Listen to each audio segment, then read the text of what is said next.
All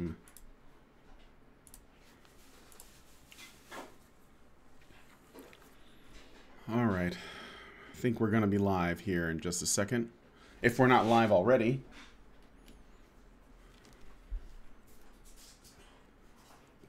Just waiting for the thing to catch up. It says your viewers may experience buffers. This is what YouTube is telling me. Or buffering, rather. Oh, okay, I'm live. Hey, guys.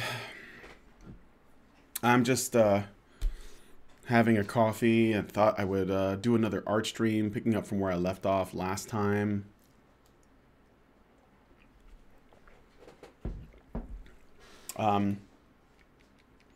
So I got this drawing I did of my wife's Dungeons and Dragons character, Graz. Hi, Ruben Flores. I am having a good day. Davey, hey, Brian, how are you holding up? I'm holding up well. My fingers are a little bit on the numb side. Still. I mean, they will be for about a year. So, you know, doing drawing like this to brush up on stuff before I get back into the swing of things is like something I feel like I have to do. So, good morning, Charles. Good morning, Luga. Anyway, yeah, so I got this drawing, half-orc female, and I'm going to add some color because I want to.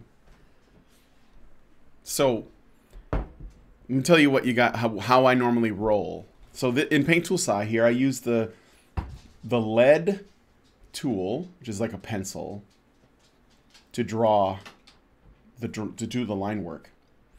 The downside of the lead tool, though, is unlike the pen tool, the lead is a little bit on the transparent side. That means if I add color, then it sort of like mixes with the line work. So what I thought, when I normally do these drawings, the way I usually do them is I do like a pencil layer with the lead tool. I draw the stuff, and then I'll draw on top with a pen. But I don't really want to do that because I've already added a lot more detail than I normally would have if I was just doing with the lead. So what I'm going to do instead is something else that I sometimes do. One thing that's a good thing to do is to take the layer of pencils, which is what I've highlighted over here. If you can see that on the left side, right over my avatar. And I will make a duplicate copy of it. I've already done that. It's right here. But let me show you what it looks like when I do it. So here's the original drawing. And I just drag it over the copy. And when I let go, it's going to make a copy and lay it right on top. And you'll see the line work get darker in the original drawing. Watch.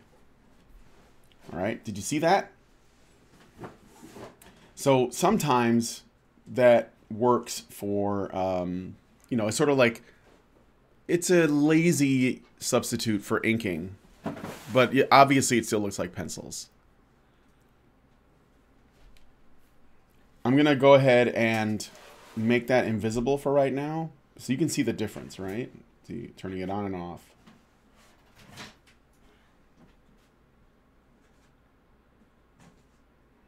All right.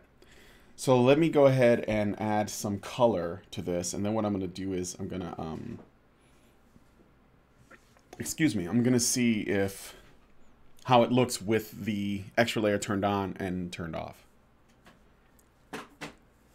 Anyway, it's just a doodle, right? So, first we're going to start with the skin. So we're going to do skin. What color to make the half-orc skin? I usually go for greenish yellow. Because, let's go, I don't want it to be too green. So right there, that looks okay. All right, we can always change it later. All right. So I'm going to go ahead and paint that in. There's no need to be like, you can be sloppy because it works in layers, right? So I'm just going to go ahead and drop the color in. I haven't done this in a long time. I'm going to zoom in here.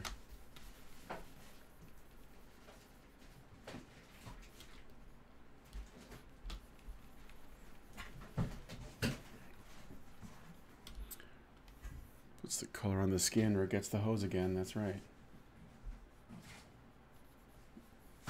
So, you guys see, I watched this morning and last night that Jordan B. Peterson was on Real Time with Bill Maher. Did any of you guys see that?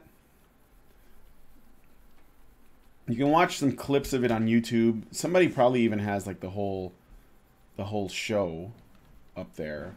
And if you guys remember, Milo Yiannopoulos was on Real Time with Bill Maher. I think it was last year. Did you guys see it? I'm going to wait until I hear from you guys.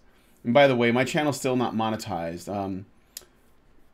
YouTube told me that I guess they have a queue and they're working on it and that I would hear something by the end of the month. So, yeah, there's that. So I apologize for that, but I guess we'll just wait until, you know, it's all done.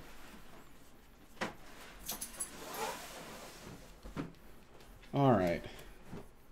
Well, let's see. Let's add some color over here too, so we know that's like her arm, her shoulder rather. Okay. That looks really strange. Oh, I know what that is. So I'm going to go to the pencil layer and I'm going to erase this. Oops.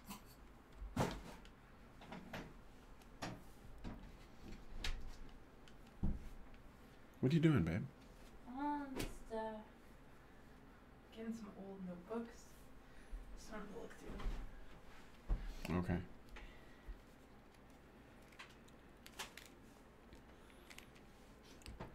Boda, I don't have much time. I just want to say that I want you, Mike, and Karen to do a ragening. I sent the thing to Allison because she's the one that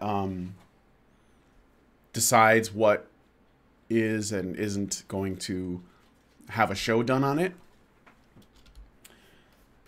Ragenings are, oops, that was a mistake. Ragenings are scripted and done in advance. That's the ones that Allison and Mike normally do. If you mean Rant Zerker, that's different. I could do that. I'd have to show it to Karen and see if she'd be interested. I sent it to Karen, but she hasn't said anything yet.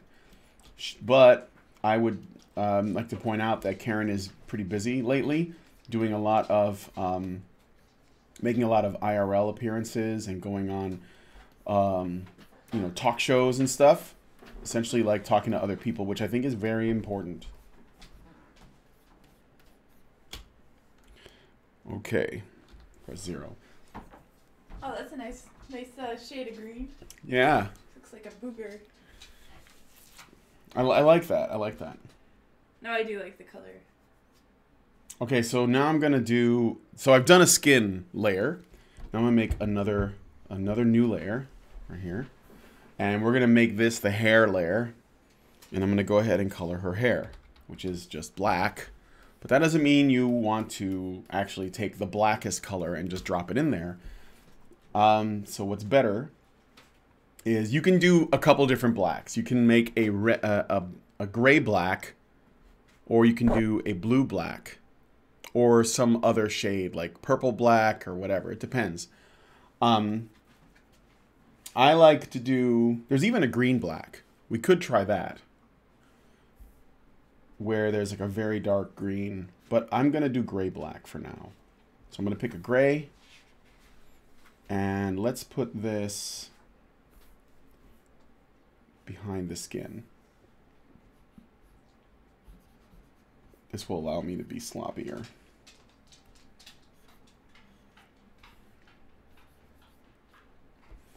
All right.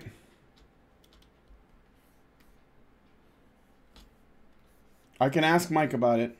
I mean, it's probably, I think it is worthy of responding to.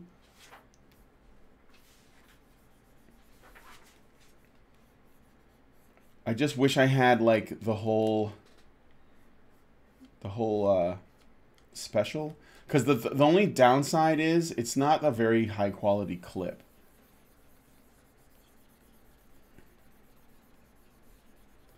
All right. You're running a game, right? Could you tell what's happened so far? Well, I can. So the players were hired by a dwarf to find a mine that has been like lost for like 500 years, and the dwarf has it's basically 3 dwarven brothers who are miners, and they needed safe passage to this mine that no one has seen in a long time. And it's called the Forge of Souls in the Fendelver's mine, I believe. And, well, I mean, they went to this small town, did a bunch of odd jobs there, i.e. side quests, and now they're actually going to the mine. It was discovered when they got there that one of the dwarves' brothers was dead when they arrived. Somebody killed him. He was killed by poison, I believe. And the players are exploring the mine now, that had been lost for 500 years, to find his youngest dwarf brother, and also like find out why that's happened, like what's in this place. Legend says there's a something called the Forge of Souls, and it's where or the Soul Forge, and it's where these miners from back in the day, working with gnomes and human wizards, were able to like forge, you know, magic items of high quality. They went in the dungeon, fought a bunch of undead. Apparently, they discovered there was an orc raid that happened, and there was a huge battle like many years ago, and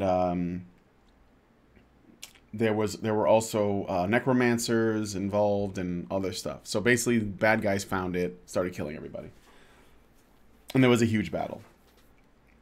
Let me back out here and look at the character here again, and let me see. I don't want to give I can't give too much away because my wife is here and she's in the game.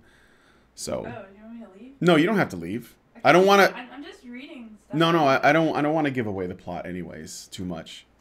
Is this a character in the game you're currently running? Yes, it is. There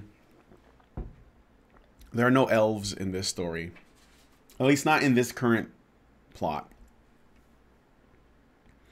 So, yeah, so, I mean, like, I can just tell you what they fought while they were in the dungeon, in this current dungeon. And by the way, I'm running this to show, this is, like, this current adventure is more like it's a simple adventure that's set up to show everybody how to play the 5th edition, which is what we're currently running, while also giving me some experience with it so I have a better idea of how to run it before I move on to the actual campaign that I want to do. So this is sort of like a demo level, or whatever you want to call it, tutorial. So yeah, they fought some undead, like ghouls, skeletons, and zombies, as well as some of the dangers of the dungeon itself. There was a was it yellow ochre jelly that attacked one of the players and tried to swallow it.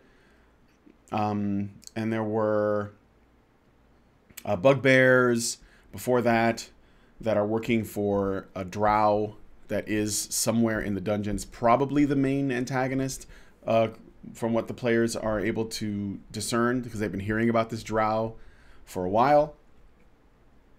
So he's probably in the dungeon someplace, trying to get access to the Soul Forge. And so that's like the main villain of this particular story. And what else? Oh, right. And they run into something called a flaming skull, which was kind of cool. And now they're pretty deep into the dungeon, and they have encountered a spectator. And a spectator is like one of the Beholderkin. It has like 4 eye stalks. And basically we ended on a cliffhanger where the spectator just greeted them as they entered the space. But the forge is right there as well. So they found the Soul Forge, but the spectator appears to be guarding it. And that's where we left off. And next weekend on Sunday, we're going to pick up from there. So, let's see here. Bada. I have a clip of Joe saying that if Rose Namajunas was hurt during the Conor McGregor attack, you mean? It would have been worse.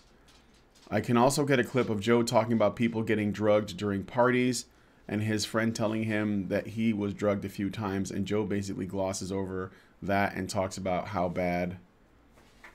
You're all out of characters, I think. All right. So I've done the hair level. Was the ochre jelly really powerful or just mediocre? I wouldn't say it was really powerful, but the thing that made it kind of fun was the players were. What happened was one of the rogues in the party, went to explore a part of the map. Didn't see anything really interesting, but also didn't notice the ochre jelly was essentially aggroed when he went in that space or went in that area to look around. And then he went back to the group, and the ochre jelly didn't attack him then. It just followed him. But he didn't notice. And when the players decided to go into another room, I believe there were a bunch of ghouls in there. And they started fighting with the ghouls. And the wizard was in the back line, you know, doing crowd control while the other players were fighting the ghouls up close. And that's when the ochre jelly attacked the wizard, because it was like in the back. And so they had to deal with the ochre jelly and the ghouls on 2 fronts, but they managed to pull through.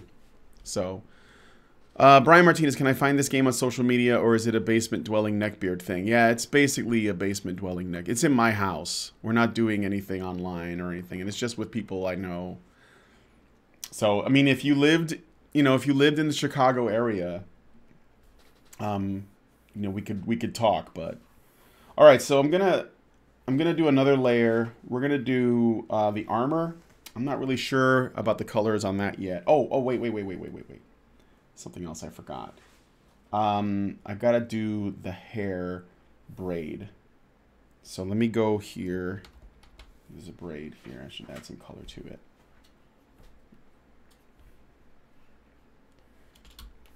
It's a little bit on the sloppy side, but that's okay. And not that. That's a tooth and a little wrap thing. Okay.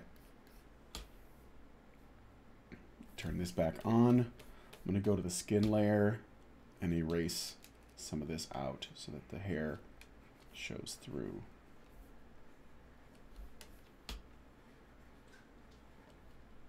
What's JoJo doing?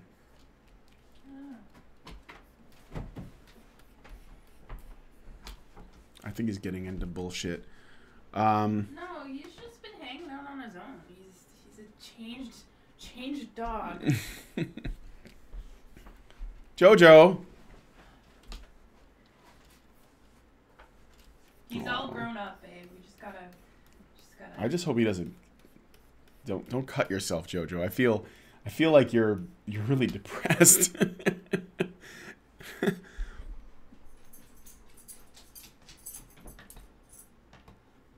Oh, there you are. All right. Let's see. So, right, I was gonna do armor next. And let's put that on top of everything else.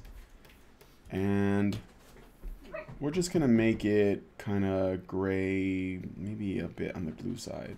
Gray-blue. So that it pops a bit. I don't know what it looks like right now.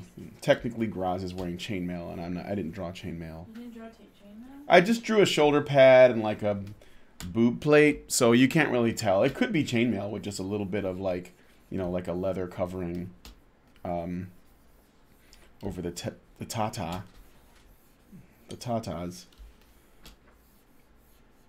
I mean, unless Graz has gone all full free the nipple, in which case.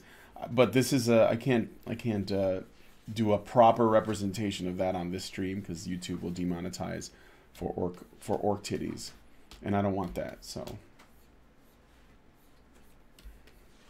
now that's misogyny.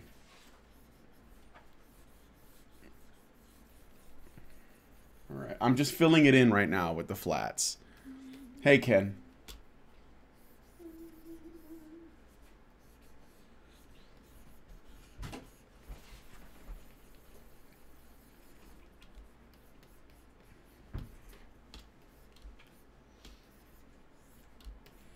Okay.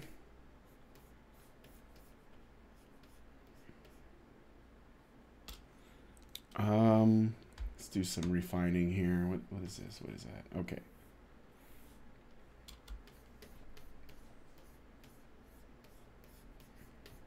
I guess, you know what I'm going to do is I'm going to like refine this part too.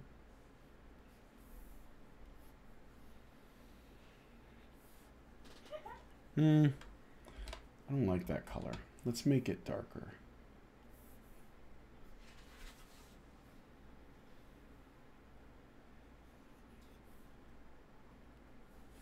All right. Is the color of the breast probably a little too dark to work with? No, because I can always like add highlights, and maybe I could decide that this color is the darkest color and then just go lighter from there if I wanted to.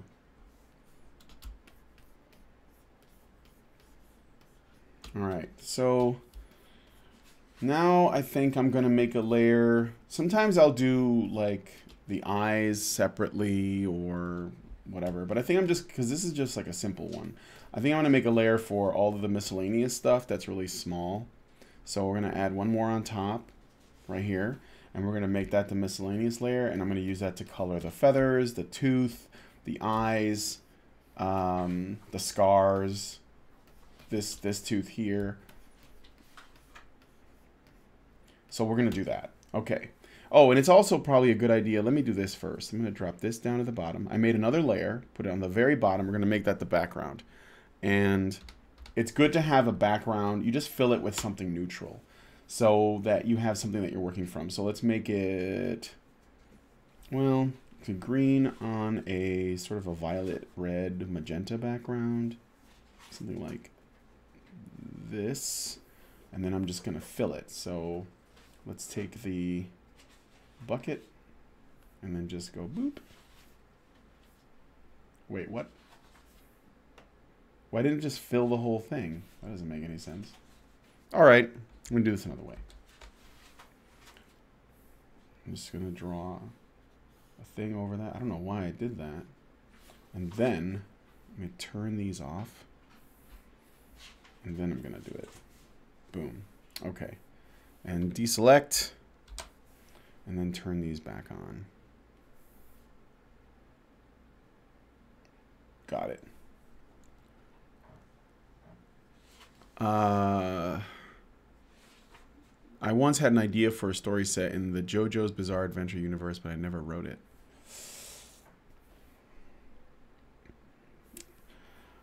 All right. So now, I'm going to get in here. We're going to do the eye. Now, you're tempted to just use white, but it's actually not. It's better to use something that has a little bit of color to it. So I'm going to do this orangey white color.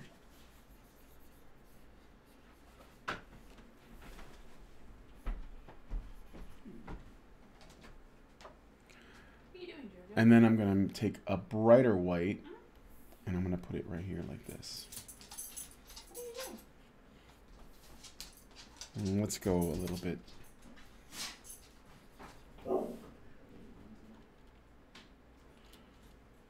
Like that. And then for the other eye, let's make it kind of like reddish. Because orcs. Dog, be quiet. And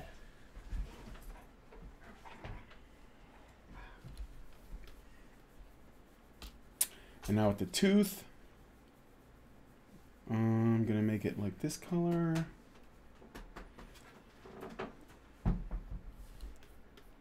As well as this tooth down here.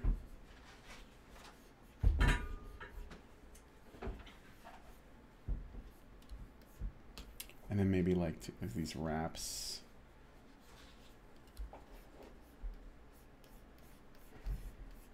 And then the feathers. All right, let's see. Ramban 3000, Brian Martinez, I see we share similar interests. Dem sexy orc whammons. Yeah, half orc.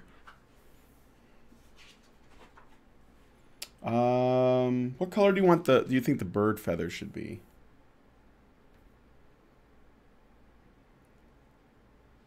I'll go with, Are you talking to me? Yeah. Maybe like an orange or red to contrast with the green skin. Maybe. Yeah. I don't know.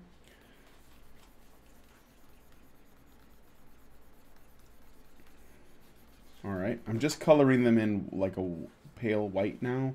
And I was thinking I could like add some, kind of like, you know, some feathers, they like have multiple colors in them. Ah, man, I didn't know you were going to do this one early. Or do one this early. Yeah. I mean, I got to do laundry later on and other stuff. So, and usually I do this while I'm doing, like I'm having coffee in the morning. So, all right. So let's make this feather a bit on the orange side. Like, killed a parrot.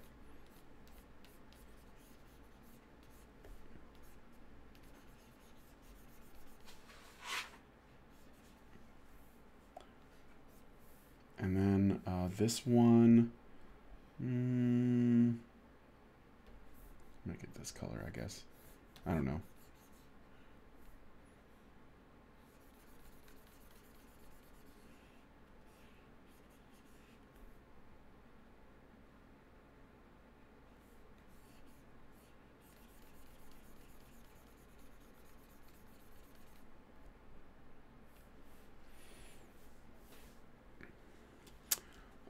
Let's see. I was supposed to follow Joe Johnston as he avenges his dead brother, a policeman who tried to fight a corrupt city secretly run by Stan users with his newfound power, Starman.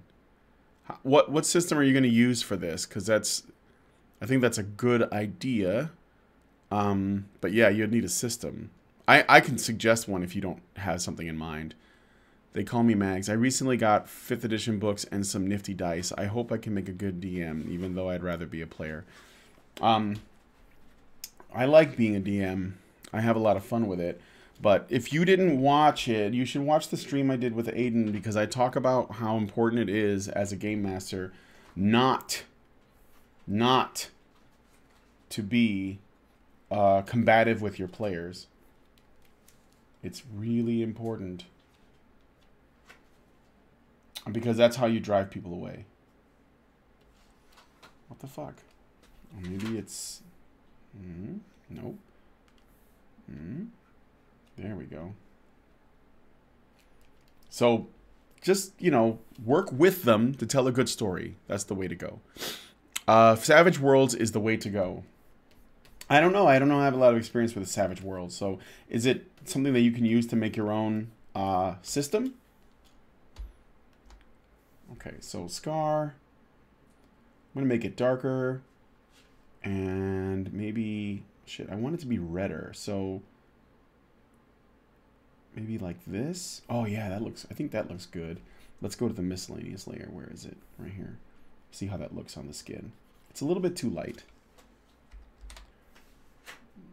So we're gonna go this way.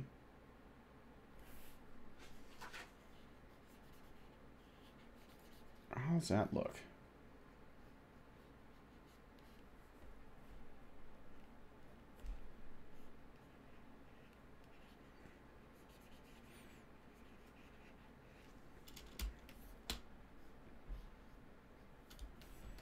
All right, and then we'll do this one over here.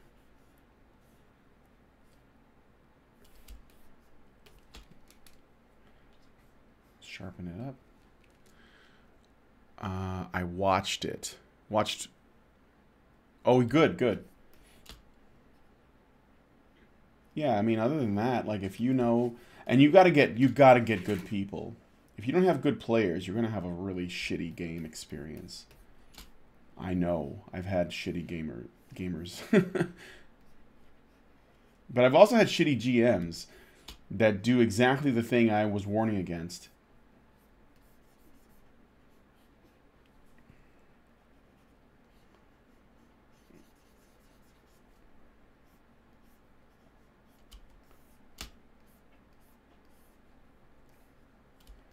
All right. All right, let's see here. I'm gonna go ahead and do that. And then I noticed now there's another strap here. So we're gonna go back to the armor layer and I'm gonna color this little guy in. Okay.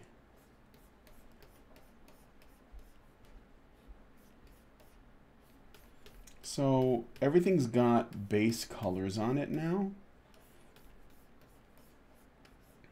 So I'm gonna go ahead and actually, let me go back here. Okay. So I'm gonna go ahead and add a little bit of shading to them, and then that'll be it for the coloring. Because this is, if I really wanted this to be something, I don't know, like if I was working on making this something like really nice, I would have started differently and not done it so sketchy. But I mean, I'm not trying to do that right now. So I don't know about own system, but Savage World is very rules light and very flexible in terms of character creation and progression. No classes or levels or set progression. Can you use it to make like a homebrew setting and system though? Like in the kind of like I don't know, GURPS lets you, I think. I mean, I don't particularly like GURPS, but I think GURPS you can use as a base system to build something on if you're willing to put the work in. And I think that there was another one that does that too. The try, what is it? The one for Big Eye Small Mouth, and maybe Big Eye Small Mouth would be something you could look into if you like some stuff that's rules light. I'm not crazy about it, and if you're willing to put the work in, there's a I know that people have used the D20 system for homebrew things. But if you're dealing with like superpowers and stuff, I think the best system for that is Mutants and Masterminds, because it's extremely flexible, and it lets you build stuff, from nothing essentially. But yeah, I mean, anytime you're making your own thing, you have to put in some work. So I'm not saying I'm not against Savage Worlds. I just don't know enough about it. But if I was doing it, I would use Mutants and Masterminds. I think it's called True 20 or True D20. It uses the D20 system in a way, but it's really different.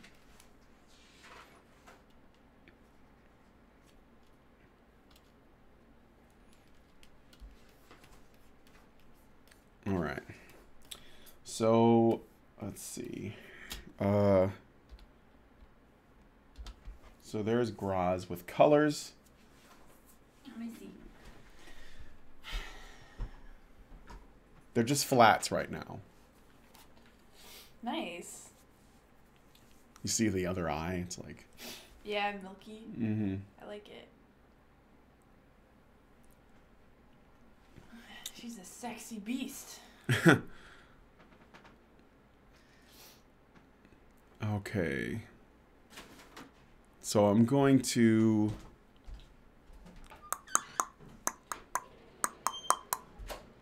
All right, so now I'm going to add one level of shading. If you're looking for something rules light, maybe try the Fate system. I find that it is extremely flexible and allows a lot of really good player and GM interaction. There you go. If you're going to make a game based on this JoJo's Bizarre Adventure universe, there's something that you should recognize about JoJo in general. So I've read it all the JoJos, and I've watched the show for as much as they've made.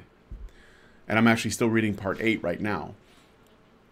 There is action in them, but they're not focused on the action. It's actually more about tension, and there's a lot of like problem solving.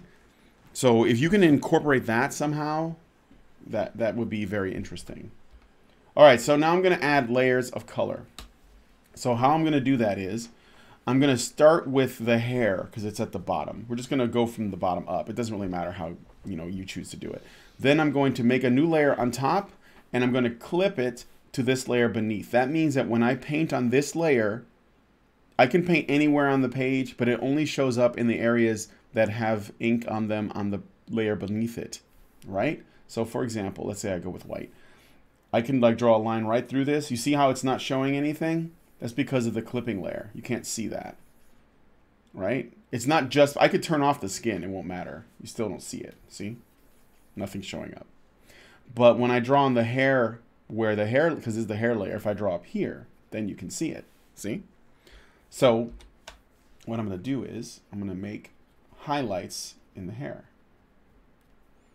I want it to look kind of like, I want her hair to look like, it should be shiny, but not because she's using, L'Oreal hair products. So in case you're wondering, it's because it's like kind of greasy. She's got greasy hair, I think. She doesn't care much about her appearance. Well, enough to get a mohawk. Yeah, but that's because, I think, maybe it's because if the hair was long, it would get in the way. Yeah. And she wants to look fearsome, too. Yeah. So, you're right. You can look fierce. Fierce. Hashtag fierce.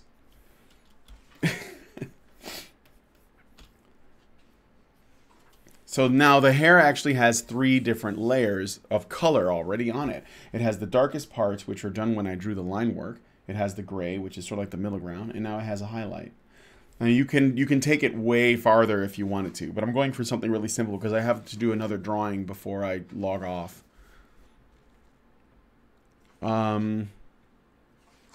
Okay, Rambam. Yes, you can create your own world since it's a generic system, but in my opinion, it is not a system for superheroes. Your choice of M&M is better. Okay. Yeah, use M&M.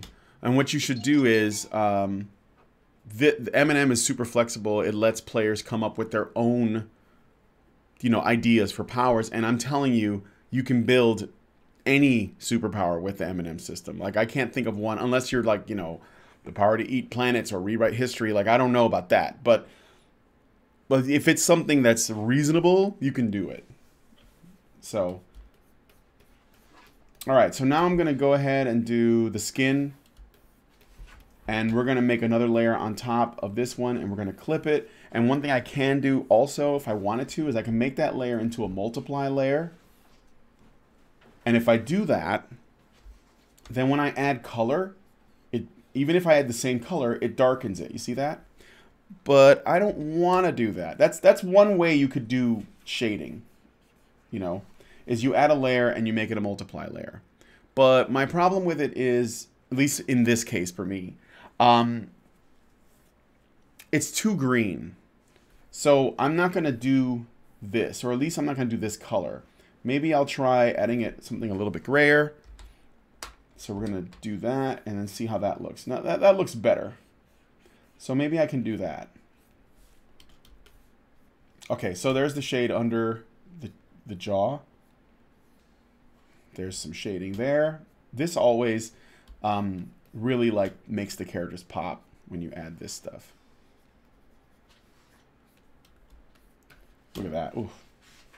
That neck, though. And then go ahead and leave this. And then I'm going to add a little bit there. That's supposed to... This is the collarbone. So I'm doing this to, like, make the collarbone pop a bit. Not to beat a dead horse, but there is a Fate game setting called Venture City. Venture City is specifically designed for running a superhero game with minimum of fuss. Well, there you go. I mean, I don't know the Fate system, but you can certainly look into it. I assume that it's, you know, is it more like, if you were going to compare it to another system that people know, what would you compare the Fate system to? Storyteller, you know, or what?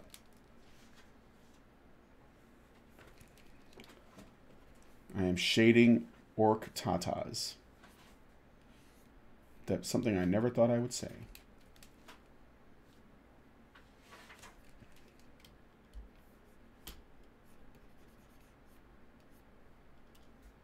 No, you know what? I'm not going to do that. We're going to say, you should also have an idea of where the light source is. And I have a problem with forgetting to do that all the time. So I'm going to say it's coming from the right, top right. So there would not be shade here, but it'd be over here. I can already see based on what I just did where the light is at. So I'm going to go ahead and follow through and do that over here as well.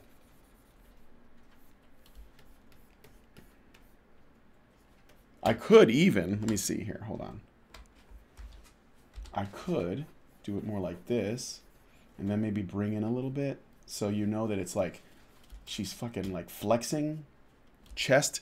You know, you ever seen like a chick that's flexing and she has boobs, so it's like there's a bit on top. Thanks for the advice, Brian. Sorry for the annoyance. It's not annoying. It's fine. Ugly pig. Come on now. You must have known you would say that someday. Yeah, it was actually my life goal, was to one day say shading orc titties. If somebody could call that their job, like they can just be like, yeah, what are you doing at work today? Oh, I'm shading orc boobs. I mean, everybody should be jealous. What I'm most excited for is shading orc moobs. Can't wait to do that.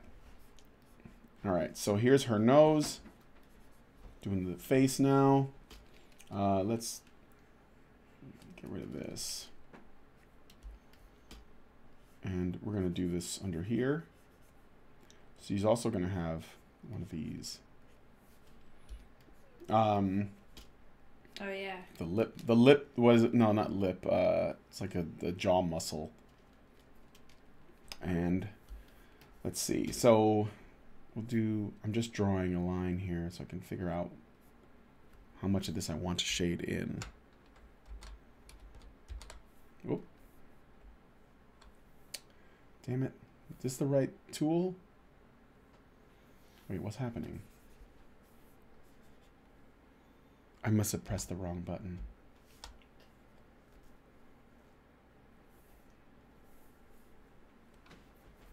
I feel like more coffee. Do you want to make more? I don't know. What's happening? I can't interact with my thing right now.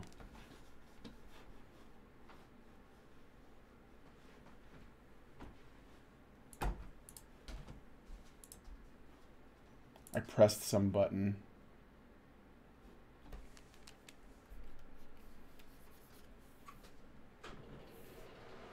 All right, hold on.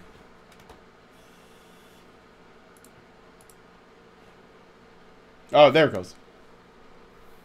Yeah, I figured it out. All right.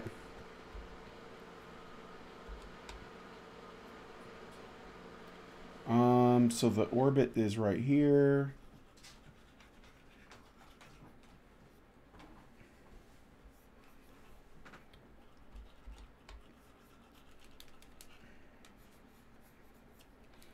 All right. I could use more coffee as well. Yeah, for sure. Do you want to? Can you make more, babe? Yeah, should I? Yeah, I'll have more. Cause well, if we're gonna do laundry, then we could probably get Duncan. Yeah. No? Well, we could, but I don't know. I mean, if you don't want to make any more, it's fine. No, let's do it. Okay. I don't really like food. Because I don't know like when the opportunity is gonna come up, like when we're gonna go. That's the only thing. So, all right. So we're gonna put some shading over here and over here a little bit. This side should be kind of a bit darker. And we'll put a little bit in the corner of her mouth. No, no, no, no, no. Well, actually, that doesn't look that bad, but we're going to do it like this. Maybe add a little bit more there.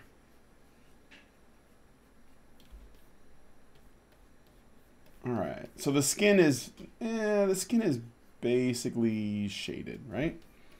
This is just one layer. And all I've done is like, I could leave it like this and give it the kind of like the cell shaded look or whatever. What I usually do is a little bit of blending though.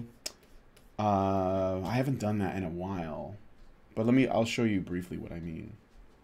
Let me see, where is the blending tool? It's water, that's right, it's water. So I take the water tool and, at least in Psy, that's what I use. And I won't do it everywhere, but I'll do it. Whoa, whoa, whoa, what the fuck? Let's try, isn't there another one? Is it blur? I don't think that's the one. Let me see. I thought it was water. No, this is, I mean, that's okay.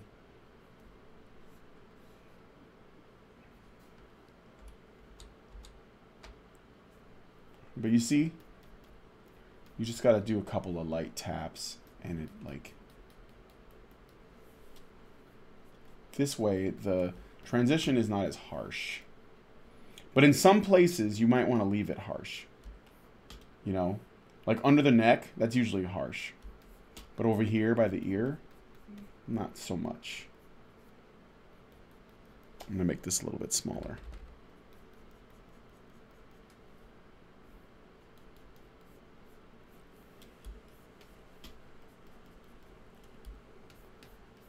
Okay.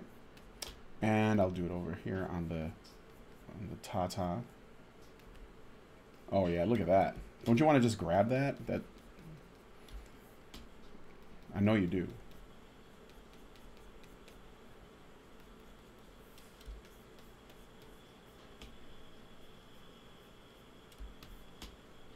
All right, and we'll do it a little bit here.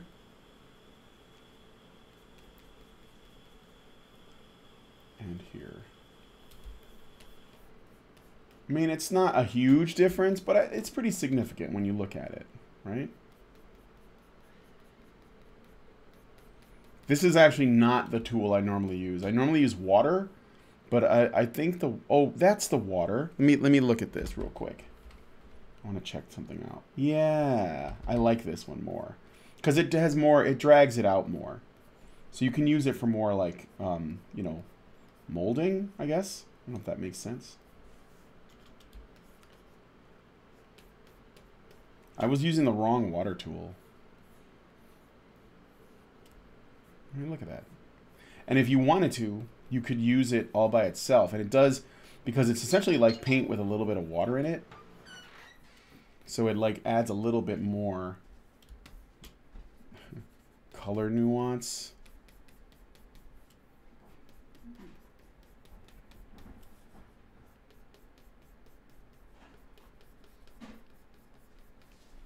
There we go. All right. Let's see. I could be a better writer if I didn't procrastinate and had some dedication. Grab them by the tata, yeah. And they let you. And they let you do it. It's great.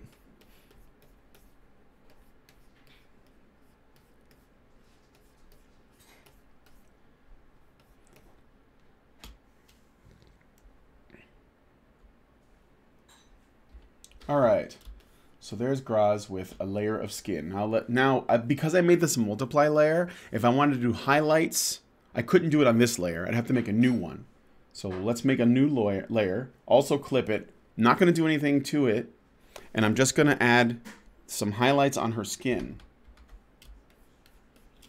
So first I'm going to select her green skin color. And I'm going to raise it up here. Maybe like take a little bit of the saturation out. Because when you have like a direct light on there, it's probably going to change the, you know, you're not going to see as much of it. And then I usually give it a shift towards the yellow. So it's a little bit warmer. And I'll stay with just the water brush. No. I'll use the pen to make a couple of marks on where I want the highlights to be. Now, you have to be really sparing with these, okay? You can't go crazy. And I have a tendency to do that. So maybe I'm like speaking about myself more than anything. So I'll put a couple on her lip. Like on her forehead, like that. I put one on her nose. That's always good. Put one on the nose. And what about on her tooth? Well, that would be on another layer though, because I'm working on the skin alone. Oh yeah, and then maybe like, you know, like a big shiny spot on her boob. And I think that's it. That's all I'm gonna do. It's for highlights. Then I'll switch to the water, make it a little bit smaller, and I'm gonna try to blend it out, right? So it's just, and maybe even then I might be doing too much, but it's just a little lighter there. That might be too subtle, I don't know.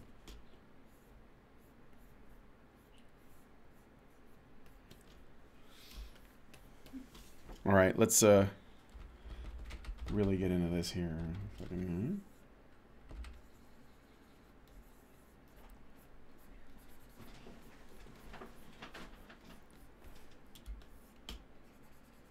I haven't done this in a while, so I'm feeling pretty rusty. Okay. I don't like this on the face.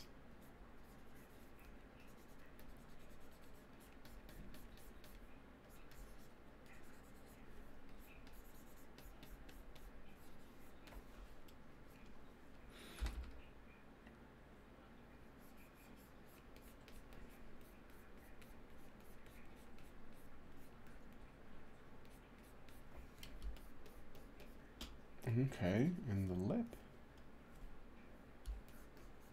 And do it like that. This muscle. These are the Dragon Ball Z traps right here. Oh, not call them traps, I'm sorry. I forget, you know the Dragon Ball Z neck muscles that they're always drawing all crazy and shit?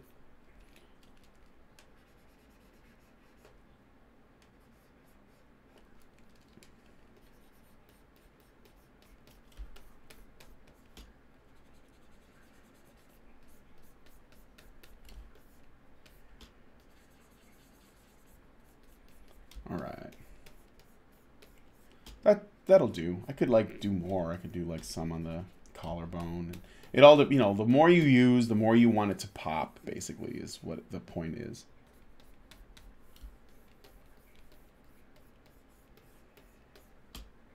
Oh, yeah, maybe something on the ear. Yeah, the water tool is my shit. We're going to leave that alone. Okay. This Doge on green skin action does count as bestiality. All right, so let's do, I should probably wrap it up with this image. So I don't think I'm going to be able to finish it now. But before I do go on to something else, I'm going to go to the miscellaneous layer and add a thing on top and try to essentially mimic this shading on the scars. So let's go, I don't know, like this. That's not enough contrast. That. And down here, also like add a couple things in there. Nothing there. Well, maybe a little bit. right there. And then this one will definitely go like that.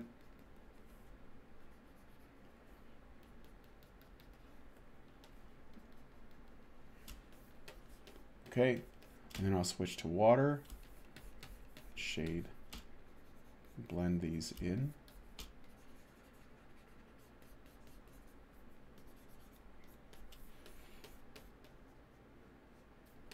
I mean, it's subtle, but you can see what I'm trying to do.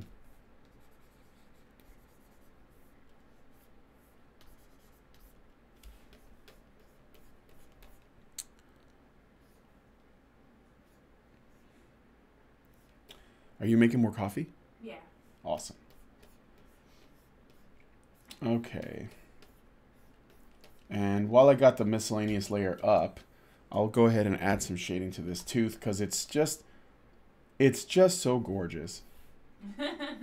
Well, it is because it's like it really is a big, it's like a focal point of the drawing, right?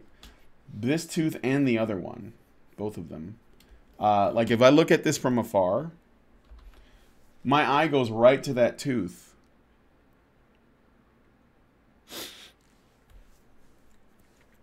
So I gotta like make it look nice. I think it's a good looking tooth. All right, so maybe we'll go a little bit darker and I'll do another layer of shading and then we'll add water. I'll blend it in like that. And then I'll even put a little highlight. Dink. Or is that too shiny? No, it's like, it's a bit much, but that's okay. And then down here, we'll do the same thing. Let's go a bit darker. And then we'll add some water. Should I walk a dog at 7? 7 tonight? Yeah. Do you want to? I thought you didn't want to do anything. That's close by. If you want to. I mean, I don't know. Don't have anything else planned. There we go. Adrian Jacobson. Hi, Brian. Hey, what's up?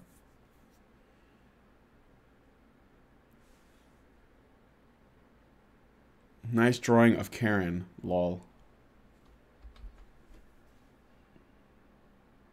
All right. So yeah, this is where we are so far. I'm going to go ahead and save it.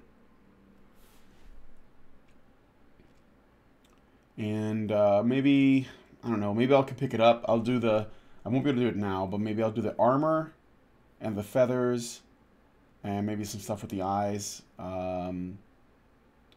next time. And I'll probably do some little tweaks. But that's my doodle. Let's see it. Yep. Oh, yeah. Nice. Yeah, right? Oh, the armor needs some shades. Though. Yeah, I know. That's what I was saying. I'll do it next time. No, you do it now! All right. So, in other news, I'm going to make a new drawing. So, do you guys remember I did a fireside chat with someone named Scaredy Cat, and we were talking about the ways in which Islam is bad for men. That was our main focus. She was a girl from the Middle East that moved. She currently lives in like Norway, Sweden, someplace. I don't think it's Sweden though. It's like Norway or something. I can't remember.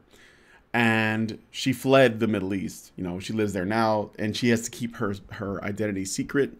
She's afraid of retribution from the religion of peace. And I'm friends with her on Facebook, and we talk sometimes. So Facebook did this interesting thing, which I thought was timely, where they basically were like bringing up memories, right? And the Facebook memory was a drawing I did of Badger Chan from a while back, which is weird because I drew Badger Chan last week. And I hadn't drawn her for a while before that.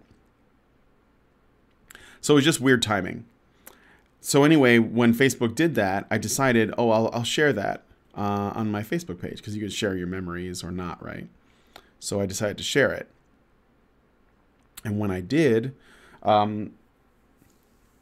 Scaredy Cat liked it, and she was like, "Oh man, I love that hoodie. You know, I want to make it." And then her and I were talking in the comment section under my picture, and she said that if I sent her a pretty much like a, you know, a good drawing of Badger-chan that shows what she looks like, that Ames would cosplay her. And I thought, oh, that's kind of cool. That's why I'm calling this stream Orcs and Cosplayers. So I'm going to try to draw a picture of Badger-chan that shows what the, you know, the details look like, so that I can send it to Ames, and so that she can try to cosplay it. So first I need to find an image, or not find an image, but first I need to start by figuring out how I'm going to do this. So let me see here. And I think she could pull it off. Like, it could be kind of cool to try to like make that more of a mainstream idea. Ugly Pig, wait, I live in Norway. Are you sure it wasn't me? I don't remember fleeing the Middle East though. I don't know. Hashtag religion of peace didn't do nothing. No, of course not. I think that she's a bigot for leaving. She should have stayed and suffered the consequences of trying to leave.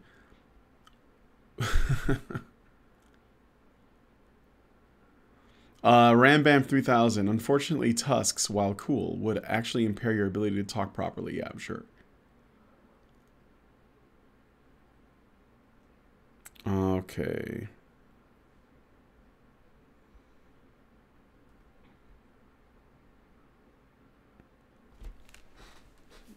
All right. So let's go with the lead.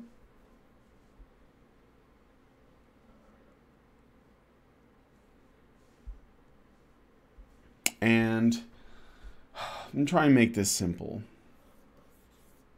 Wait, that's the wrong color. Why the fuck am I drawing yellow?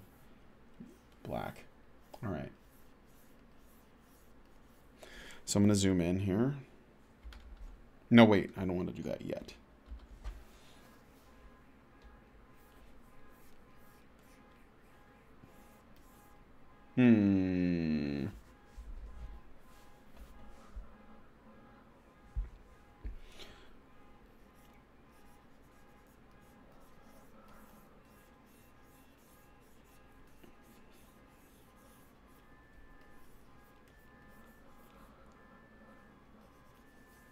All right, and there's the legs. And the arms. We're going to put one down. And we're going to have one up. It's just so that she can see what it looks like. And I'm going to zoom out. Oops, not zoom out like that. Damn it. I'm going to transform it and make it smaller, so I can get the rest of the legs in there.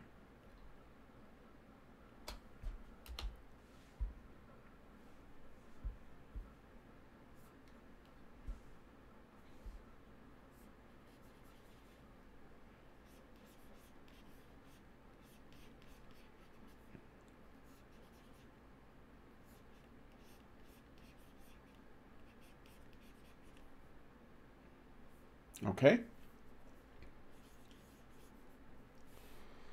Let's see. No way I live in Norway. You are so right. Ever talked to a cosplayer wearing big vampire fangs? Yeah, I used to actually, well, not used to. I never cosplayed, but like I loved Halloween, and I try never to repeat a costume, but sometimes you just don't have time. So I've been a vampire a couple times, and I have these like teeth. It's not like a full set, but like just the fangs that you can like put in, the like caps you put on top of your normal teeth. And you know, I'd wear them like all day because I would go to work and I'd be dressed as a vampire at my job with the teeth, and then I'd go to a party and, you know, you can't eat. You're like, you talk funny and your jaw starts to hurt. So it's quite the sacrifice. Okay. So let me zoom in on this. So I got like the basic body shape. We're going to, I'm going to come back to that. So I'm just going to draw the torso first. Sometimes it's good to just draw the torso first because you can like attach it. It's like drawing a lima bean and then, I don't know, you attach everything else to it afterwards.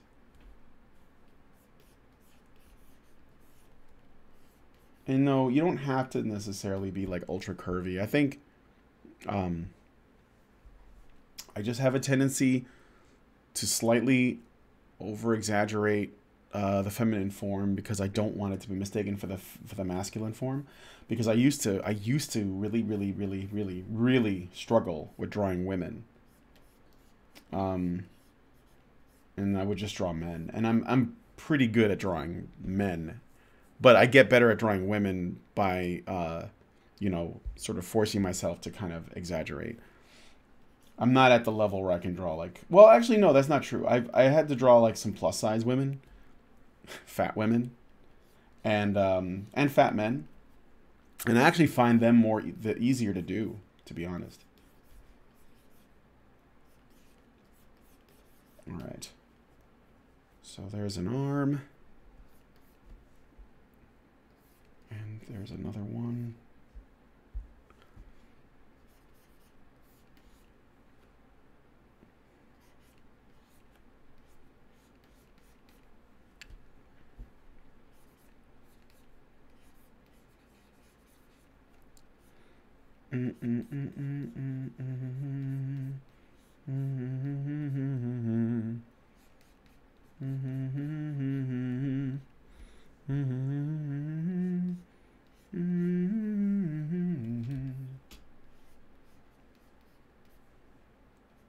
All right.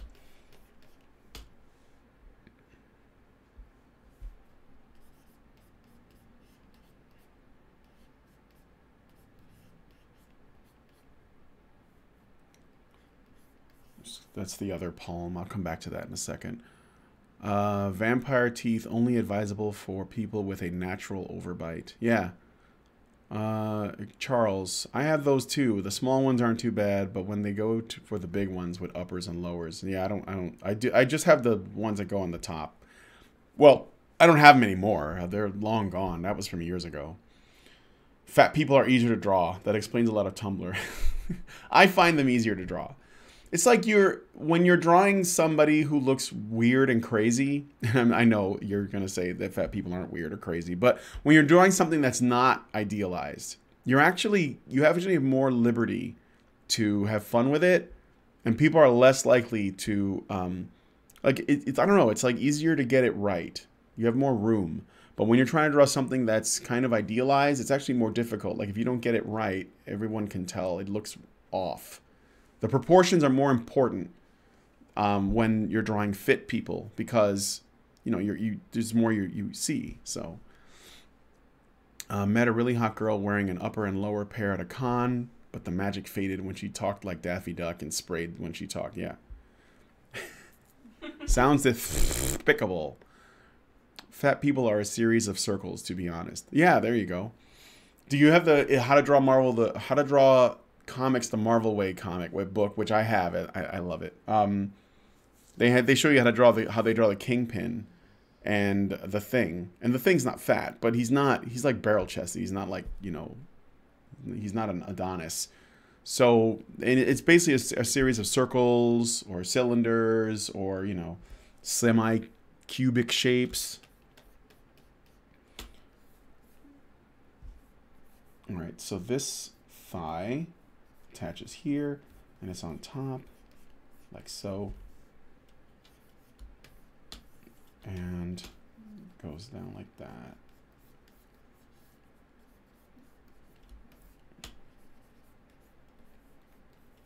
And then this one, we're gonna be, goes like this.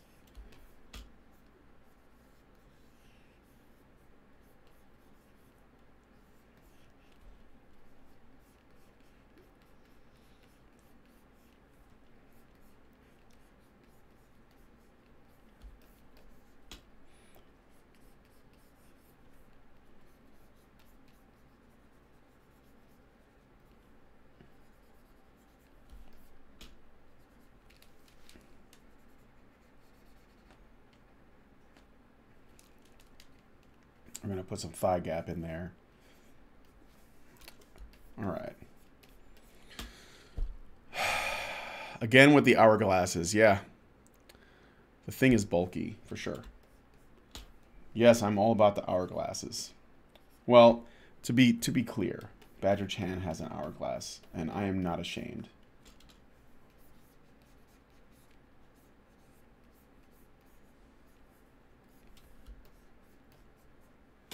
So stop body shaming her. All right, train.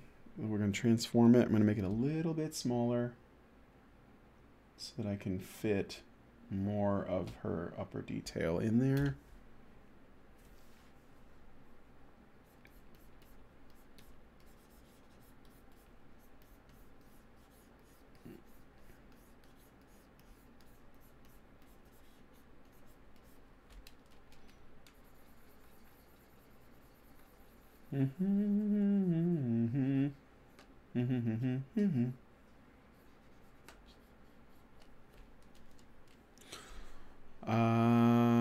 Extra storage space, Brian. Yes.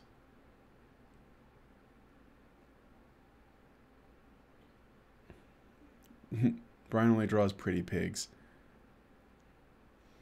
Badger Chan just got a lot of butt from sitting for hours in the podcasts. Is that well, I mean, I can like bring the curves down a little bit, but why? Why would I do that? It might be a bit much. Let me look. It's like, who has a body like that? Sarah Bellum from Powerpuff Girls? Oh no, it's like a Mrs. Incredible. Not even. She's way more exaggerated than that.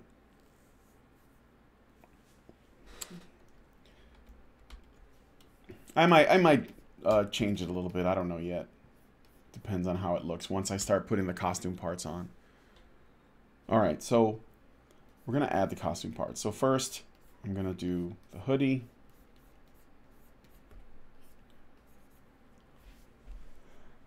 Excuse me. This is all in pencil. I'm going to try and ink the top. So the hoodie goes to here. And the zipper. Wait. No. Let's undo that. It goes to here and then goes down a bit. And then the zipper is here. And there are a couple of teeth right there, like that. Zipper teeth? You know what I mean. Give me a second. Well, new Powerpuff Girls show wrote out Miss Bellum because she was too curvy. Lol. Oh, God damn it. That's so fucking stupid. Like, it's, you know, it's funny because if you were a kid and you watched the Powerpuff Girls, it's unlikely that you sexualize Sarah Bellum. She didn't even have a face. At least I never saw her face. Admittedly, I didn't watch every episode. It's weird because it's basically like how SJWs project everything. They're always projecting. So they see it and they sexualize it and they think everyone else is doing it. So they gotta like get rid of it. And it's like, no, that's your shit that you're dealing with. And you just think that your shit represents everyone else's shit. Especially when it comes to kids. Come on.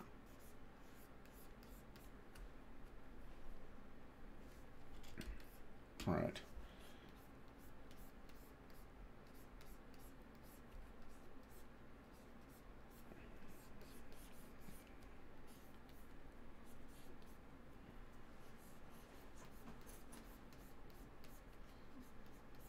Okay, and here's the nose on it, and the eyes, and the ears.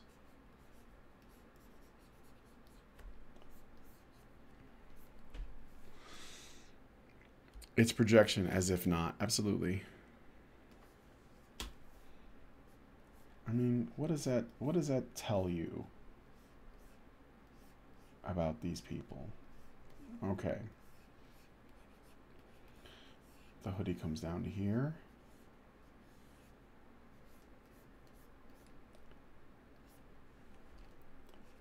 And I need to look at something. Hold on. I already forget.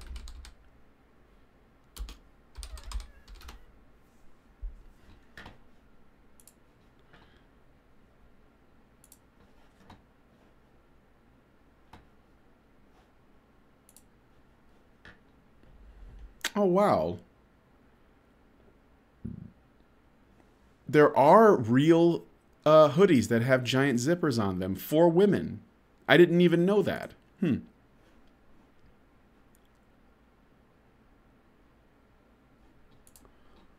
Okay.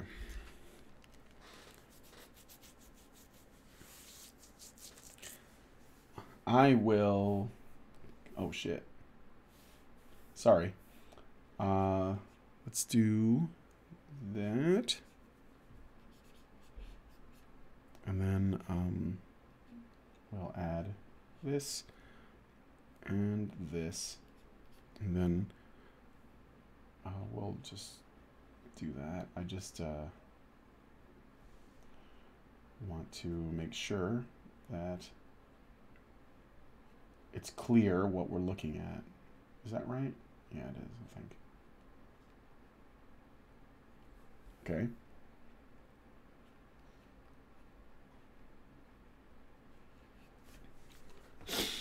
All right, let's go back to my channel.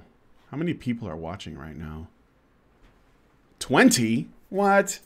It's the most I've ever had. Probably not. I think it was like when I was doing the comic stream with Diversity in Comics and the other guys. That was probably more, but that's okay.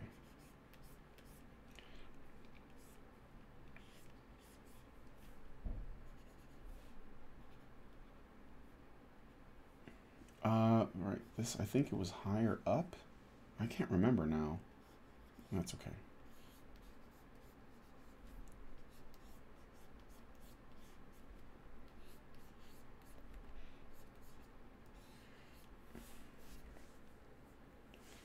All right.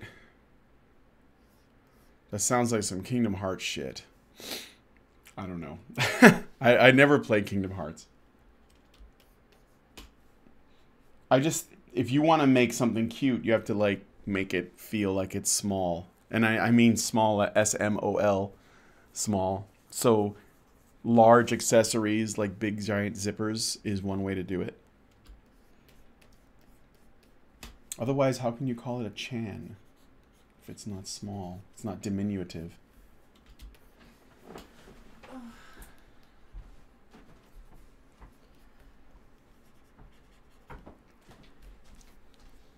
You're getting popular, Brian. Just don't let it go to your head. Yeah, 20 people. That's crazy.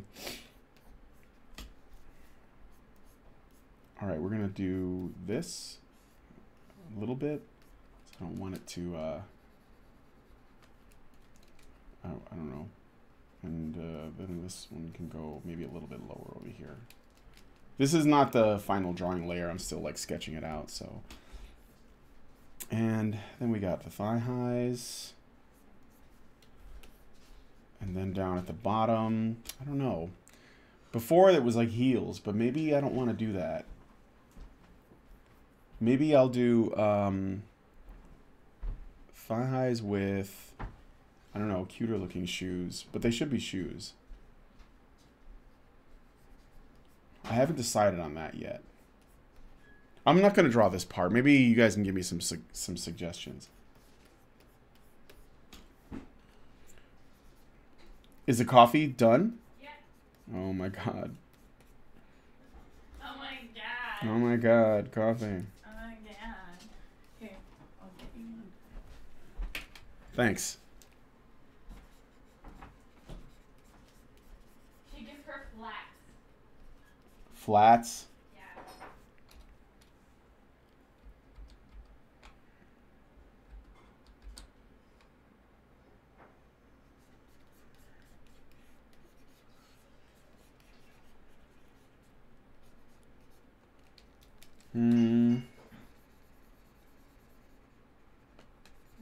I need to erase this stuff so I can see it better.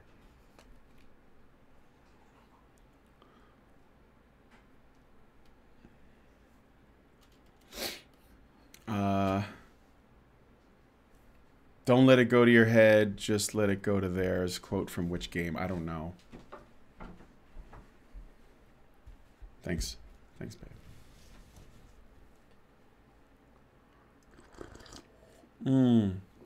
Yeah, sorry.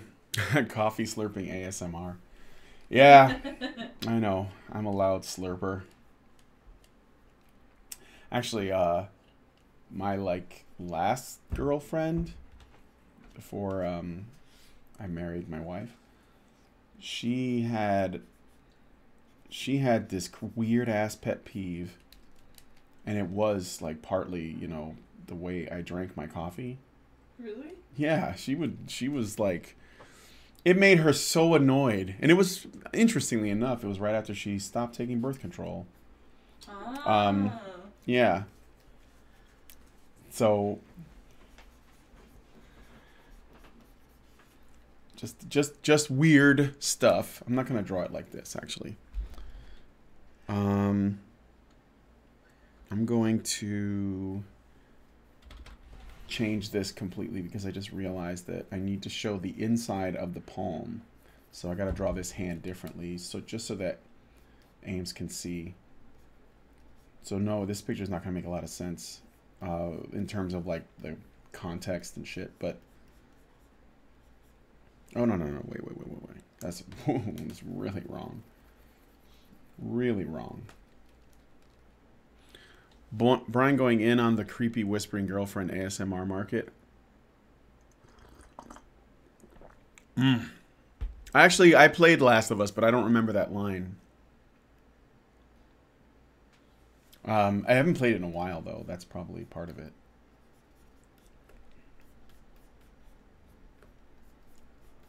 Okay, big round hand on the outside. And we're going to do 1, 2, 3.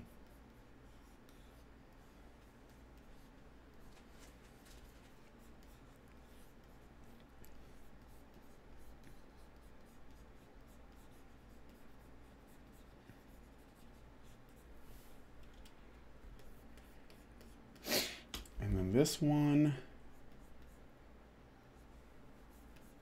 again, same thing. Let me erase this.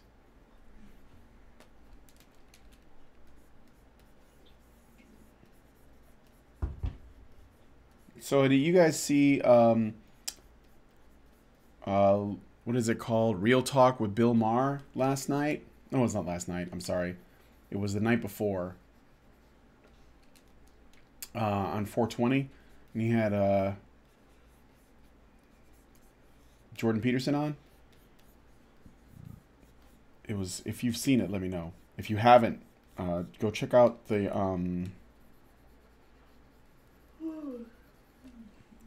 you should go check it out. I heard the D&D, well, let me see here. Some people are driven nuts by eating and drinking sounds. I'm glad I'm not one of them. Oh, yeah, well, I know it's weird. I don't really give a shit. I mean, unless people are trying to be annoying and they're like purposely slurping loud as fuck, then it doesn't necessarily bother me, but it just makes me go, why? Like, why do you care to do that? Seems like a strange thing to give a shit about. But otherwise, no, it doesn't really bother me that much.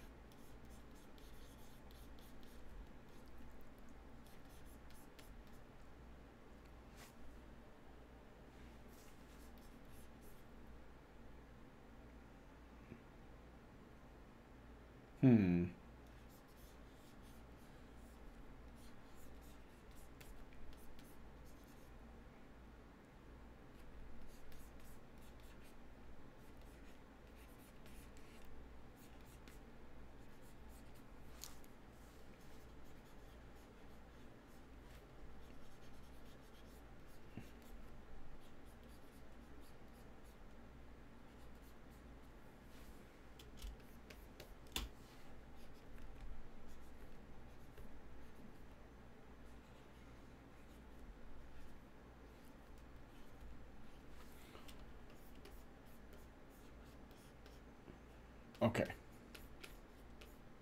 So, boots. Any thoughts? You said flats? I was, yeah. Well, what if it was like no shoes at all? Like slippers? No, like, you know, like how girls wear those, like, ballet flats. Have you seen those? Mm-hmm. You know what I mean? Yeah. That slurpee might get you thrown out of Starbucks. I'll just cry racist and then, like, start a fundraiser. The thumbnails in my feed. Yeah. So what do you guys think? Did you about the Bill Maher thing? I'm looking up flats right now. Ballet shoes? No, let's say ballet flats. Okay, flats. Ballet flats. Like those.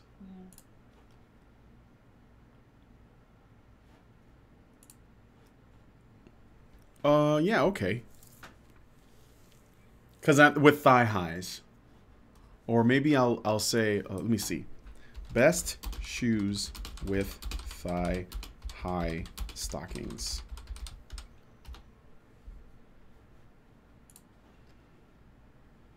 Oh, yeah, those are nice. Yeah. Maybe like a shoe with a bow on it or something. Oh, or this, like these short boots. That was kind of what I was going for originally, but I don't want too much of a heel on it.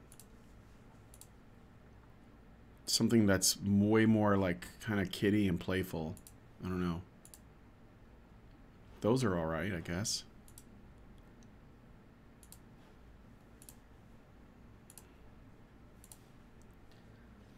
Or that. Well, I didn't know that she had stockings, so I take it back. Yeah, they're stockings. They're socks, thigh-high socks, basically. I like those boots, actually. Where? Which ones? These? Yeah, those. These? Or, no, there's like a.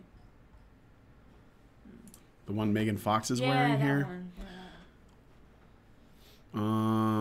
Yeah, laced up boots is good. I'm thinking, now that I'm looking, maybe like some kind of like industrial boots. I'm going to go with that, I think. Industrial boots? Not industrial boots, but like those. But fuck it, go barefoot, you know. Racy Google search. Let me see.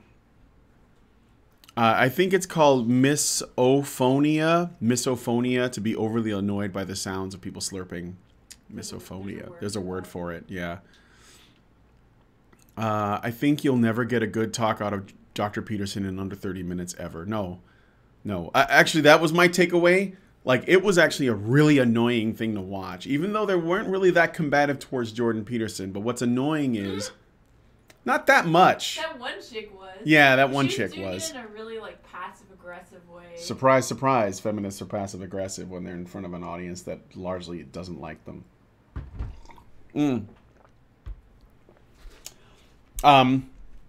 But I just think that this is the reason why the late-night show format needs to die, or is dying. It's hard to say whether or not it's actually dying. People say that it is, but I'm not sure. But it needs to die because it's like you just can't get into any real conversation in under not just Jordan Peterson, but you can't actually have a real conversation in under 30 minutes. And or in I think Bill Maher's show is like 45 minutes. It's an hour, but you know, with the ads, it's like 45 minutes long. You just can't. And you have like a panel of 5 people. No, was it 5? It was Bill Maher, the governor of Washington, who was basically just using the show to shill himself, a feminist chick who was just, I don't know why she was there, except to bash Trump and white people and men the entire time. Some guy for the New York Times, fake news. The lawyer for Stormy Daniels, Bill Maher himself, and Jordan Peterson. And basically the only dissenting opinion on that panel when it came to most stuff was Jordan Peterson. And sometimes Bill Maher would pay a little bit of lip service to stuff like political correctness. But come on. You know, he's not really the voice. Like, he's not really the voice of reason here. And I think that it's just like, you know, from my part, I think that it's not a constructive, I guess you could say a constructive outlet for actual discussion on the issues. And the fact is, Peterson made a really good point to them as they were like bashing not only on Trump himself, but like supporters, and you know, they're talking about impeachment, and they got him this time for real this time, you know, because of the Stormy Daniels thing or because of other shit. And Peterson was like, what are you guys gonna do if you let's say you actually manage to impeach him? What are you gonna do with the fact that you have just like upset all of the supporters? Like, essentially he was calling for people to try to actually sit down with half of the United States, you know, and talk to them. And they were like, they just weren't having it. They were not having it. And I was just like, you know, and you can't. Then they also tried to like get him in a gotcha, or that one woman tried to get him in a gotcha, because she was like, oh, you're saying that, you know, we should be sensitive to what they're saying, but at the same time, you think that the left is like too sensitive to political correctness. Like, how can it be both of those things? Barbar. Yeah. Is on the internet. I mean, on YouTube. Oh yeah. He made 2 videos. He made 2 videos. Yeah. Barbarossa's on the internet. Well, on YouTube. He had his own. Barbarossa's on YouTube again. Yeah. Did he just like make? Are you gonna listen to him? Yeah. Okay. Not right this second. Television used to die. Yeah, it's. I think it's definitely on its last legs. I mean, basically, I think the only people left watching it are old people that don't trust the internet or whatever. Bill Maher he put his show on the internet though. I think he's trying to adapt. But it's time to really, like, you know, they're not having real conversations. I love Hitchens's "fuck you" to Bill Maher's audience. That was a classic moment. What was that about? I mean, like, because Bill Maher's an atheist. So one would assume that his audience is pretty, like, anti-religion, anti-theist even, because Bill Maher is pretty anti-theist too. So what was Hitchens's "fuck you" for?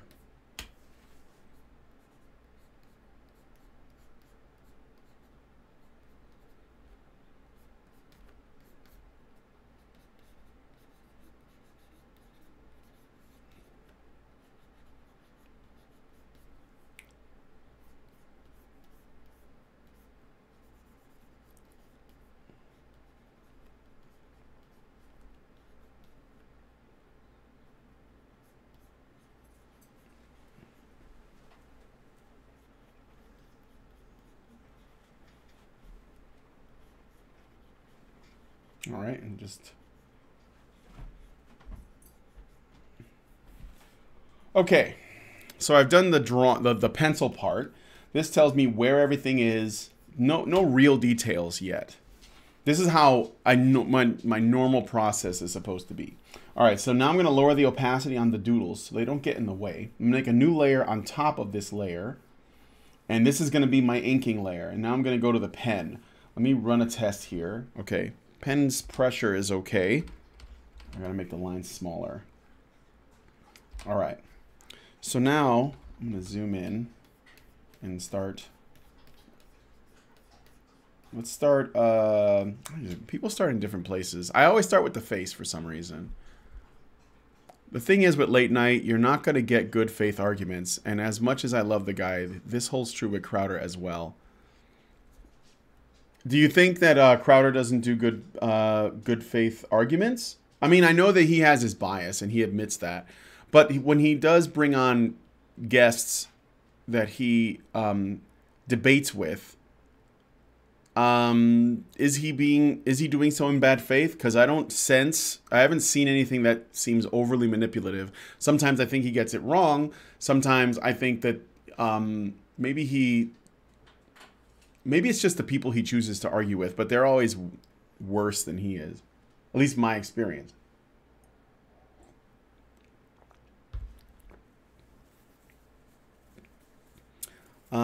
There is use in highlighting these are the current talking points, especially when there are follow-up formats that have long discussions. It's because Meyer's audience clapped for another cheap Bush joke and Hitchens called them out on it. Oh, yeah.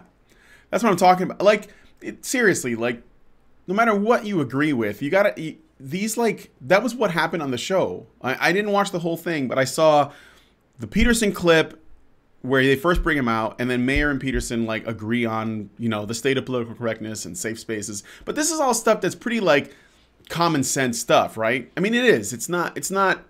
Like, if a leftist agrees with you on safe spaces and censorship and shit like that, I don't think that's worthy of praise. I think that that's just common sense shit. Of course, you know, somebody who's against it is just a loon, and you should definitely fight with them on it. But then after that, there's another clip where they're talking, and it's basically all the other panelists are just, like, bashing on Trump for stuff that is unconfirmed. Like, they're not even real arguments. And that's what actually makes me mad. Like, you can make legitimate criticisms for sure.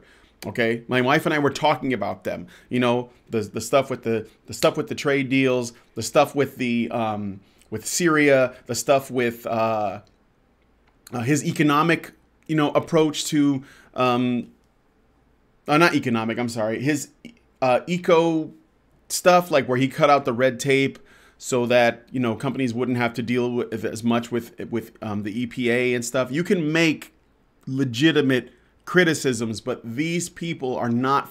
They talk about how he wants to put journalists in jail because he sends tweets out about them, and how he, you know, wants to be a dictator, and he has military. It's just crazy shit that has not happened, or it's like way exaggerated. And it's like, this is why nobody takes you seriously, and this is what frustrates me, because you have a platform to talk about real issues and real serious stuff, and you choose to talk about Stormy Daniels, and you choose to talk about Russia, and you choose to talk about, you know, a mean thing that he said about fucking David Hogg about gun control or something. You choose the stupidest things to have an argument about.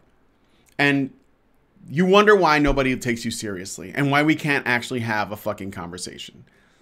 And so they're going around the let's all bash Trump and stroke each other off train, and nothing legitimate, nothing that could actually be a discussion.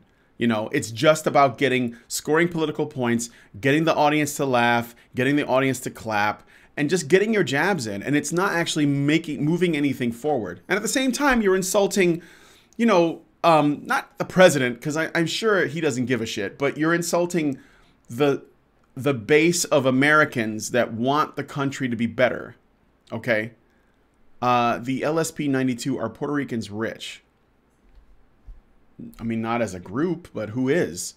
Some people are. I don't know what that means. But anyway, the island is. That's why it's called Puerto Rico, the rich port. Well, it's not. The island is, economically, it's shit. They shouldn't call it Puerto Rico. Like, seriously. Anyway, as a Puerto Rican, I can tell you that PR is mostly, it's an island full of hillbillies, basically. I mean, that's not, I'm not being mean. That's the state of it. They're very simple people that live a simple life. And I don't have a problem with hillbillies, but that's the way it is. Anyway, what was I going to say? So yeah, and the format, you know, Peterson is trying to, like, get them to recognize that, you know, what they do, what they're saying, like the stuff, the ideas they're pushing forward, they have to consider the consequences of that. That's not censorship. That's not tone policing. He's actually asking, okay, you guys have the large platform. You guys are the ones that are controlling the discourse. If you keep shitting on people, right, to make yourselves feel good and to look good in front of everybody else, you're not going to do anybody any favors. And you're dividing the country. You're basically serving to divide the country when you do that, you know. He called his audience frivolous. Yeah. Well, they probably deserve to be called that. They're just seals. I mean, you know, look, Bill Maher is okay. I don't hate him. At least he brings people on. And he doesn't necessarily always try to misrepresent their talking points, but it's still not a constructive discussion. Like, it just comes down to people trying to get their points in. I mean, the governor, he was pathetic. All he wanted to do was tell people about how much he is against Trump and agrees with stuff so that people will vote for him again. He was just there to shill his platform, nothing more. He didn't actually have shit to add. Okay? If you hear banjos pedal faster. No, it's not like that. And we don't have banjos in PRs. We have those bongo drums and 5-string guitars.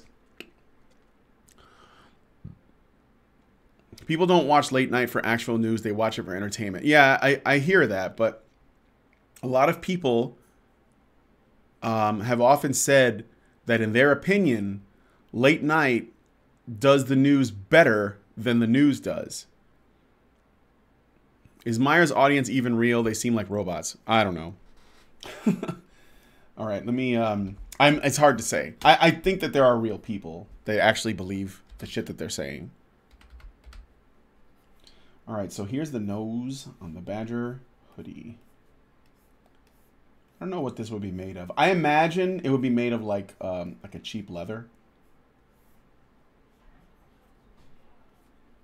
All right, so there's the nose. And here are the eyes. They'd be like beads, maybe, or buttons.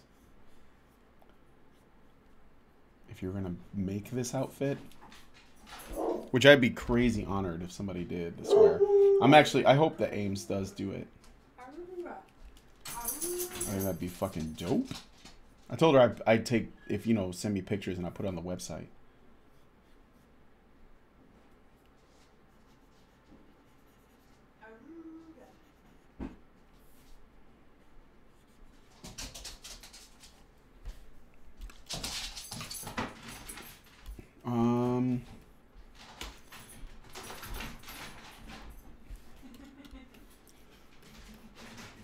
All right, and we're gonna do that. My dog's barking. I apologize.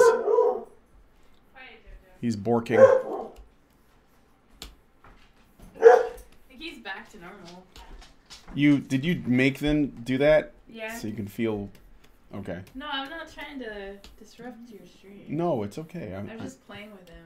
I get it. He gets all riled up. There's barking at me. I'd like to take him to the park. I think that's what JoJo needs.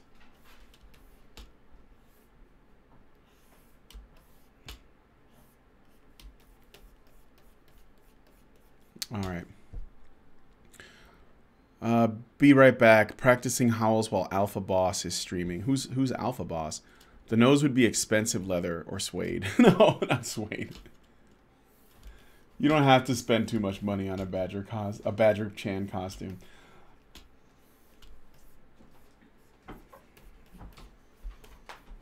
I think I did that wrong.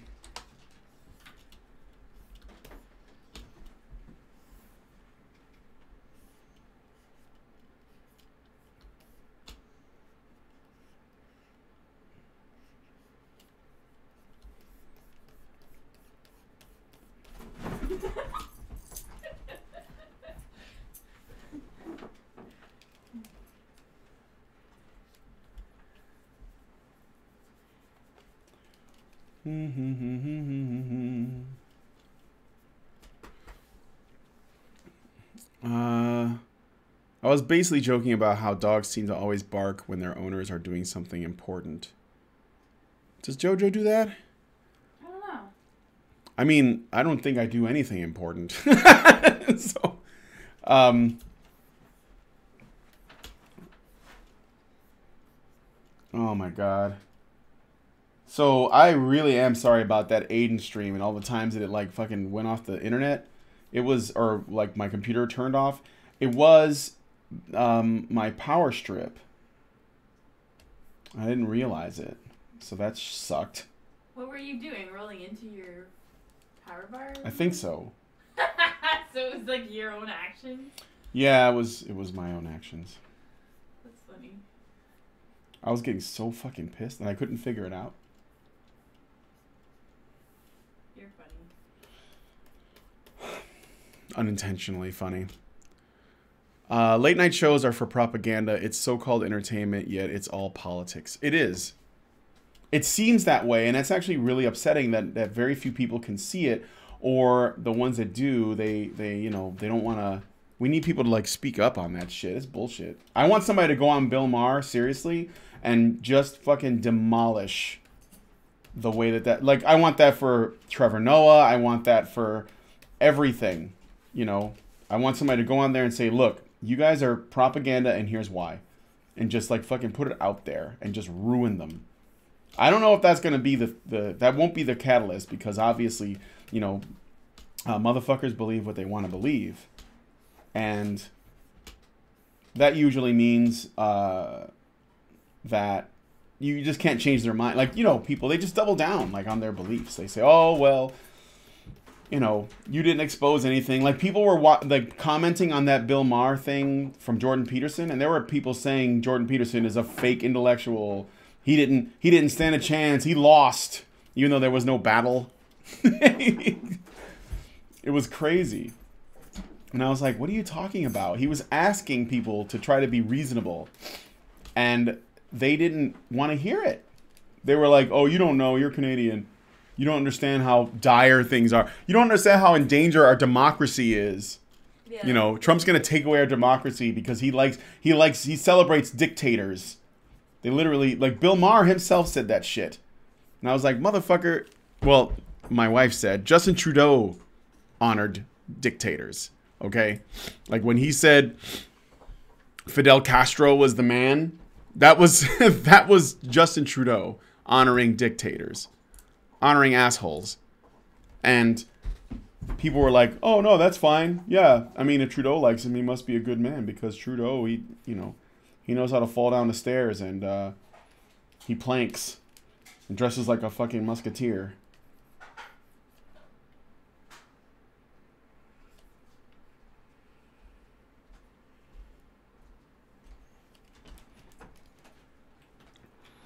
Bork is fine. I'm currently annoyed by the loud seagulls. You have seagulls by you? Seagulls can be loud.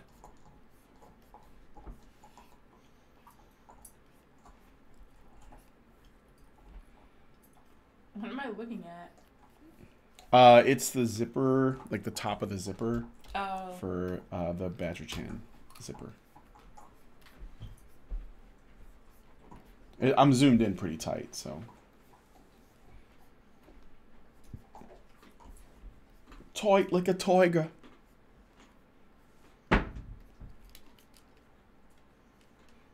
Very tight. Yes, yes, yes.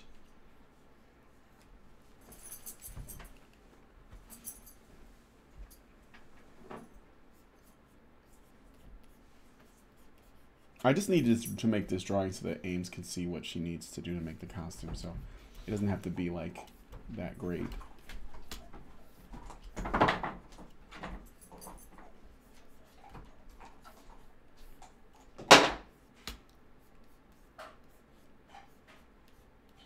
Can I have a refill?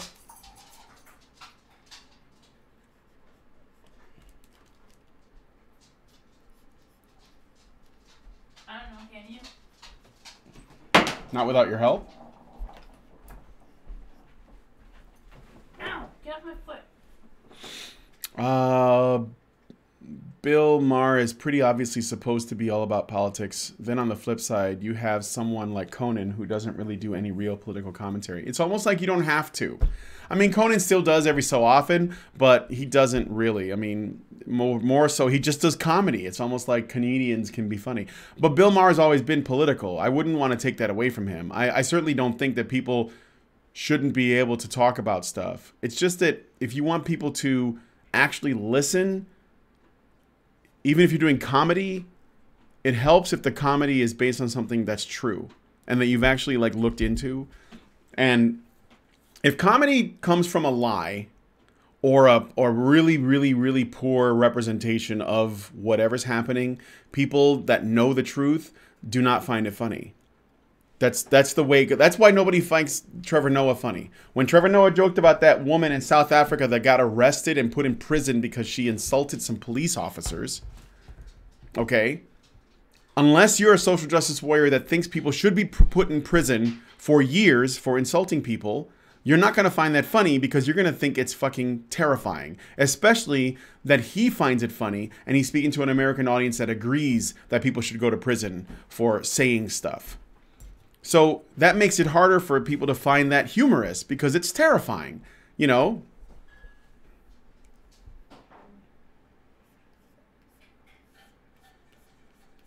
Especially with what's going on with Count Dankula and everything. I mean... So how are you supposed to... It's like the reason why this is so difficult. Samantha Bee shocked me in her political militant stance. She cheers that the cheers she got gave me the chills. Yeah. I should correct myself. When Crowder does his one-on-one conversations, he's all about honest conversation. I can't say the same when he's talking to Ben Shapiro or Gavin McInnes. Yeah, it can be. Sometimes I wish Crowder would bring on more people of dissenting opinions, but I think he has a hard time getting them on, to be honest.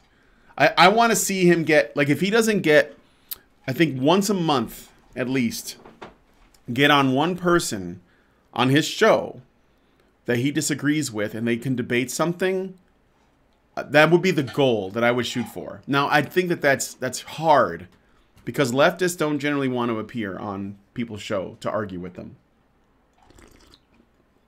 But when he does get Michael Ian Black or Sally Cohn or what's the guy, Titus, Christopher Titus, you know, when he does get those guys on, or even guys that are kind of like, you know, they're willing to talk, like they're trying to figure it out. They're not SJWs, but they're like, you know, they're learning that there's, I forget the guy's name, but he's like a comedian actor guy. And he was like, look, I'm just trying to figure out what's going on. I'd like to hear your side of the story. But right now, I don't agree with it. But maybe it's because I don't have all the information. And I think that's great. Like, seriously, that is fantastic. You know?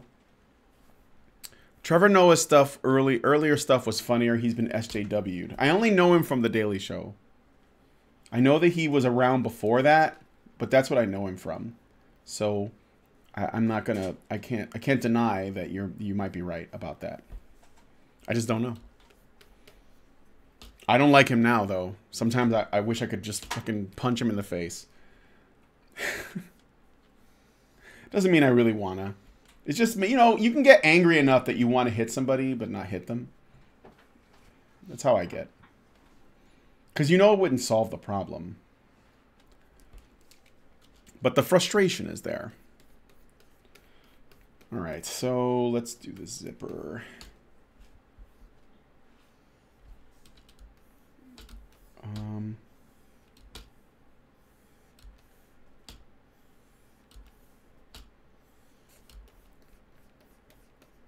Maybe I should zoom out a bit and just do it all in one stroke. Lol. Okay. Look up Trevor Noah's Born a Crime. Okay. Let me ask you this.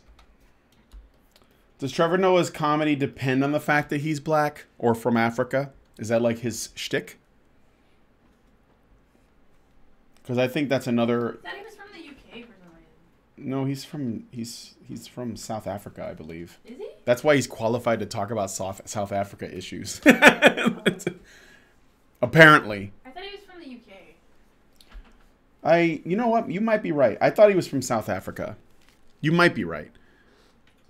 Trust me, Supreme Doge. I understand people having a punchable attitude. Too bad you can't actually punch someone's attitude. No. The attitude is what I want to punch. I can do so verbally, as Copper Cab used to say.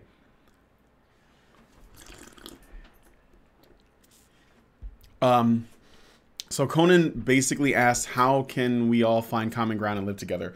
Mayor asked, how dare you even suggest that? Not Conan. Wait, Conan?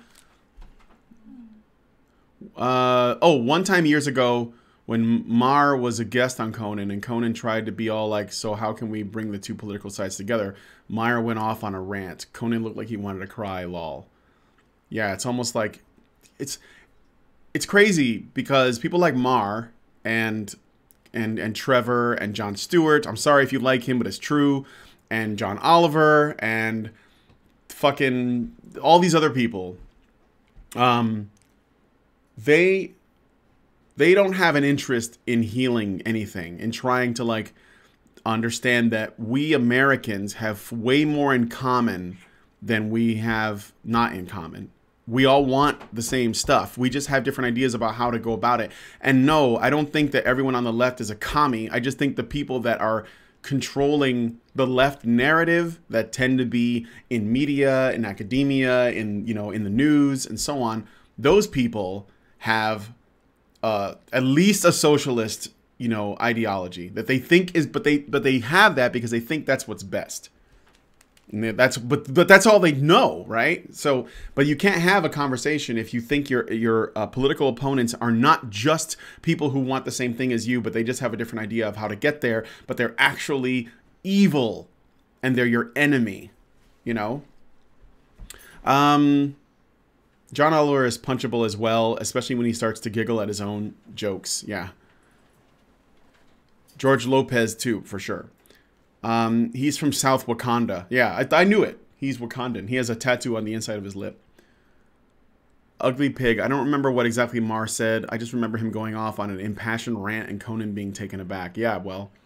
Do you remember when the mainstream entertainment industry wasn't so rabidly fucking radical? Like, when George Bush II was president, W, right? And Hurricane Katrina happened. And everybody was blaming George Bush for Hurricane Katrina, right? Because he just happened to be in office. That's the way people think. It's really simple-minded, but everyone blames the president for whatever happens while he's president. And the fact is, the president is not the king of the country. He's just he's part of the executive branch. But you have to look at the Congress people and governors and mayors and all the other people that are controlling stuff, right? This isn't as top-down as that. Or it's not supposed to be. That's the idea. Anyway, Hurricane Katrina happened. And Saturday Night Live still had Michael Myers on. So this is a while back. And Kanye West was on as like the special guest, right? And they were talking about Katrina. And Kanye West blurts out, George Bush doesn't like black people, or George Bush hates black people, right? And everybody was fucking shocked. Like, they couldn't believe he said it. Michael Myers was just like, huh. And then they had to like cut away and do something else because it was live, right? And it's funny because back then they would have thought, okay, that's a step too far to call George Bush the president of the United States, a racist because you don't like the way the Hurricane Katrina situation is being handled, regardless as to what his involvement in it might be. But they took that as, you can't do that. But if that same shit happened today, they would have been totally fine with it. In fact, they probably would have made a skit around it. In fact, they have. It's interesting how much has changed in such a short amount of time, because George W. Bush wasn't that long ago. So, Meyer, I don't think, considers right-wing people evil, just stupid. He comes across as a real arrogant, to be honest. Yeah, well, calling them stupid isn't much better, but I hear that.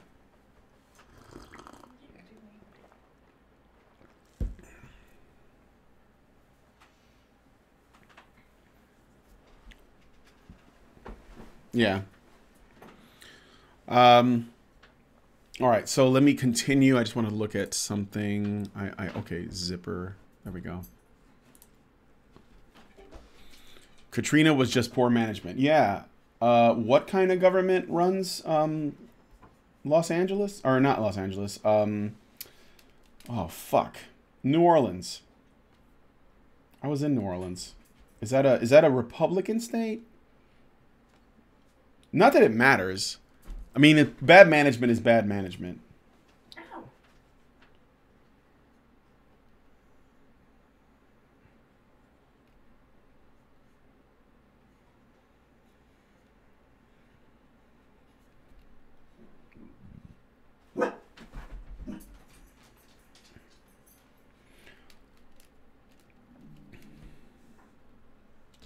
I know what you mean, Zaranx.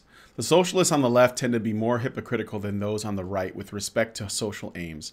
More on the left will balk at personally giving money to individuals in need, but will argue for taxes towards it. Well, they always go for the top-down thing, and that was the environmental thing that Lindsay and I were talking about.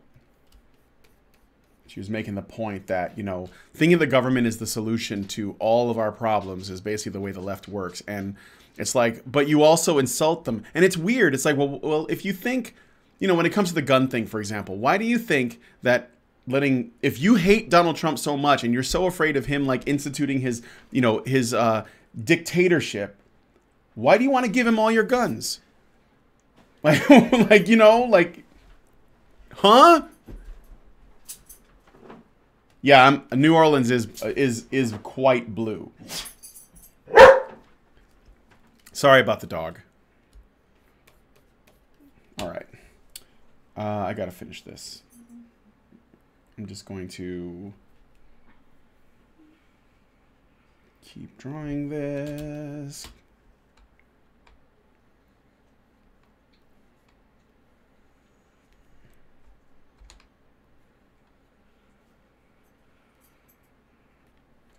Okay.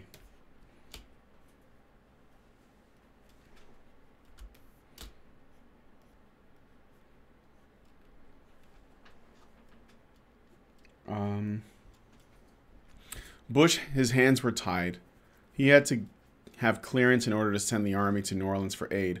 Another point Hitchens made to a booing leftist audience. Right, it's almost like the answers are not that simple, but people just really want to be mad. Dr. Peterson says most people don't have the capacity to think through their own ideals because it's impossible to think that many steps ahead. It's almost, you know, I try to consider all the possible outcomes of a given, you know, situation. But yeah, I mean, the fact is sometimes you just have to wait until something becomes up, or when it looks like it's way more apparent that something will be a problem before you, like, start freaking the fuck out. Which a lot of people struggle with, in my opinion. Uh-oh. What was that? I don't know.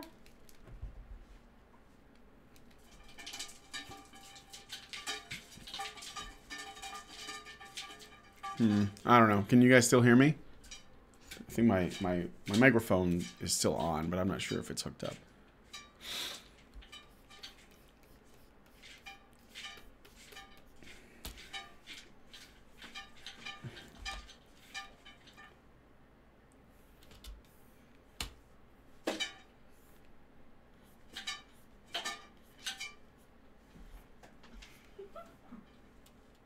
I still hear you. Okay, good. Thank you. I wasn't sure because my computer just told me something disconnected, but I don't know what it was, so I have a lot of shit hooked up to this machine.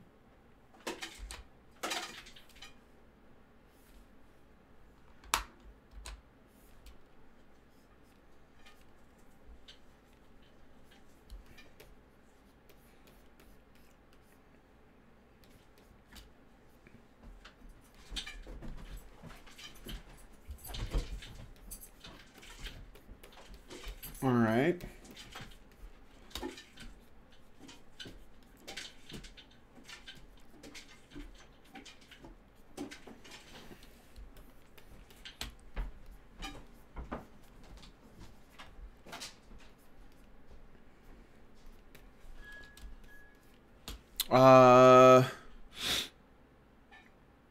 Windows 10 seems terrible for peripherals. Always hear that disconnected sound on my work computer. I don't know what that is.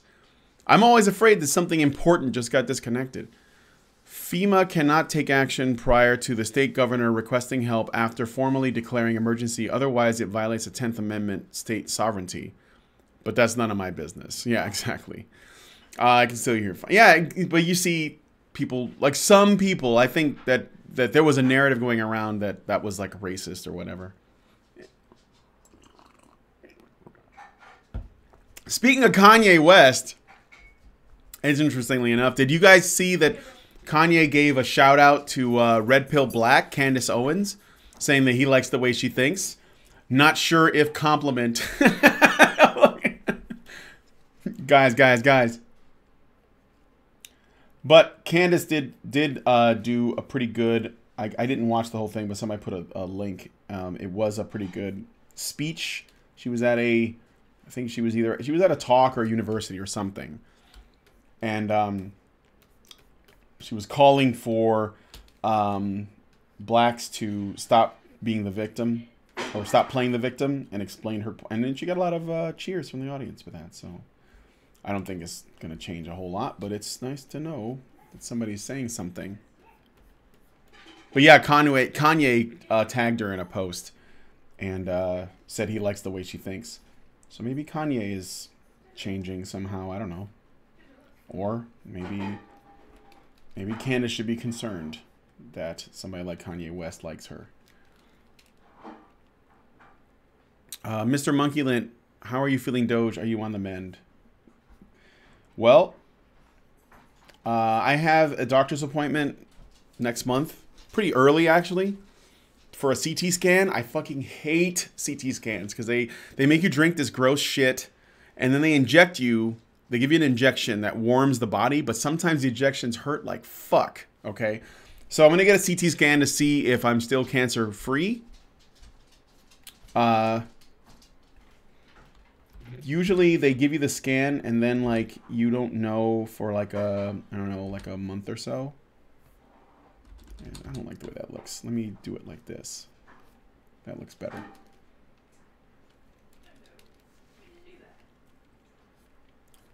And then but otherwise I feel all right. I feel pretty normal. The scar doesn't hurt anymore, like the incision. And but I have some neuropathy in my hands and feet. That's a side effect of the chemotherapy, as well as to a lesser extent the surgery. Because like I was like, well, after the surgery I had this like, swelling everywhere. So no, Kanye still likes fish dicks, so he's still a tard.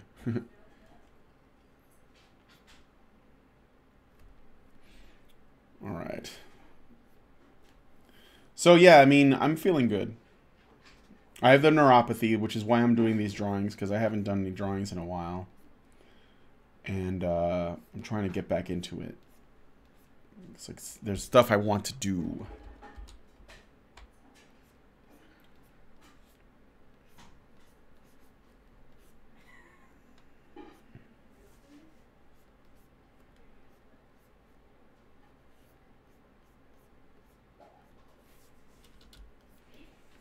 All right.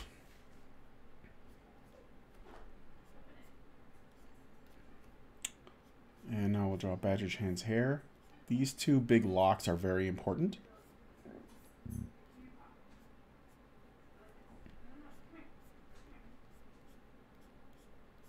As well as these bangs. Okay. Hi, Brian and Chad. Hey, Mo. I like what Candace is saying, but I can't trust her with all that baggage she had. Yeah, I mean, I think that's fair. How does one suddenly drop all that? Impressionable as I am, it took me a while to get to where I am today.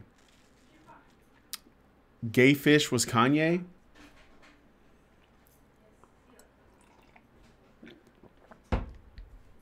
Mm. 24 people watching me. What? I don't know what the gay fish thing is. I'm sorry. I don't follow Kanye West very much.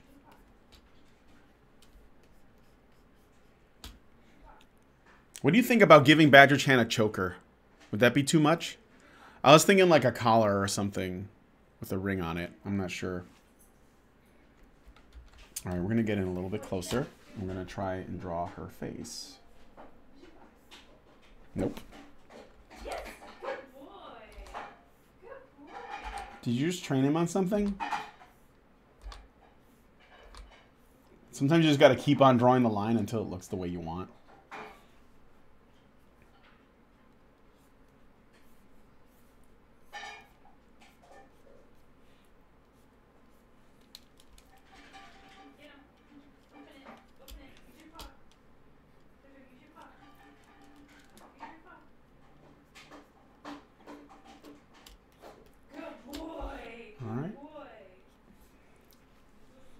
She's got one of those little fangs.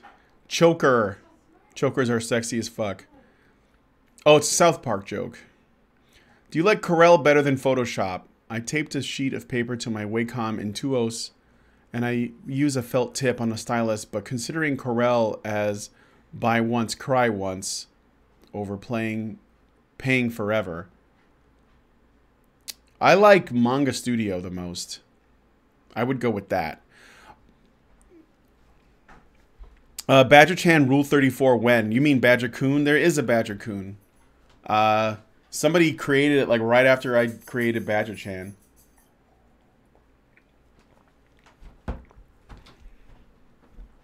But how do you guys know Badger Chan doesn't have a penis?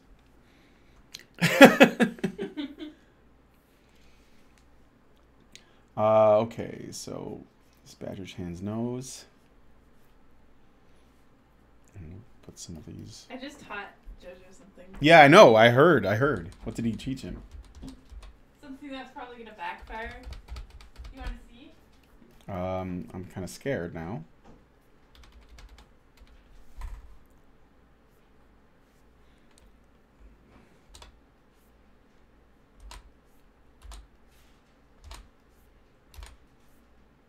Mm-mm.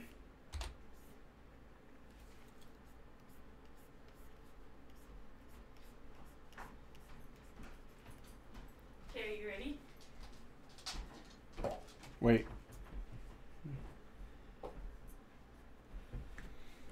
Okay, what did you teach him? How to get into a thing? Yes.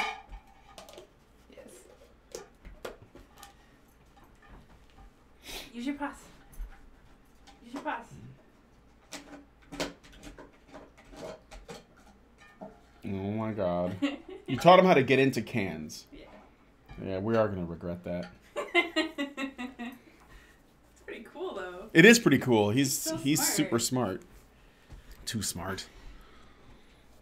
Badger Chan is free. Don't let the patriarchy put a choker on her. First it's the choker, then comes the leash. Rage against Doge Massa. Doge Massa. Clip Studio Paint for the win. Yes, I knew it, but won't say how I found out. You knew what? I gotta go back. Gay fish from South Park. Oh, I don't know. I like Manga Studio for its templates and measuring the page. She has an anime girl fang. TM. Yep. That is how we all know she is all girl.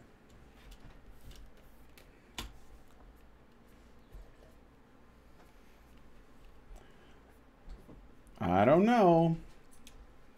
She might not be.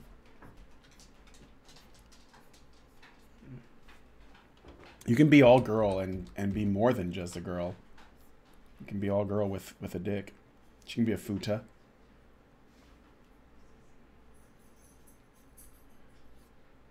I mean, there are no female MRAs. They're all men secretly.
Just refining some stuff.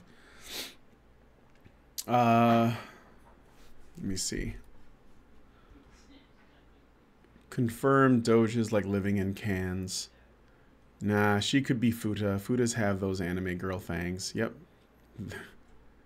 I knew that she has a penis. Okay. I need to go. Got to work on my house. All right, man.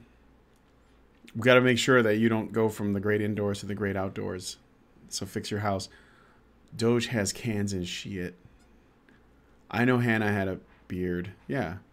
Futa is so awkward to say out loud. It is. Do you really want to hurt me? Do you really want to make me cry? I actually saw a couple when I was the erotica convention. I guess at the erotica convention in London. The woman was in a red dress and being led around on a leash. Have you seen the twit saying that Karen was trans? No. But I could see it.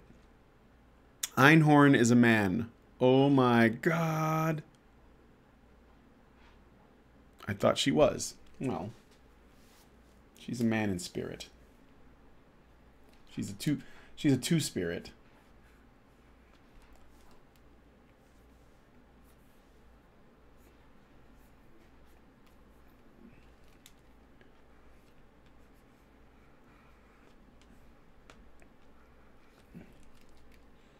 All right, that will have to do.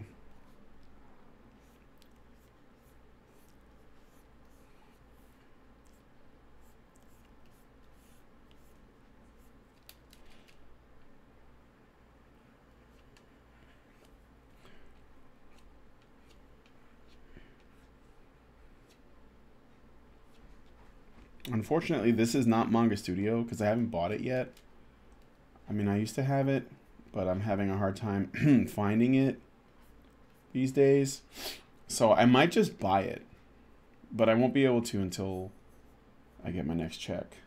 So that'll be next month. Karen is more than buffalo grease flavored chunk yogurt.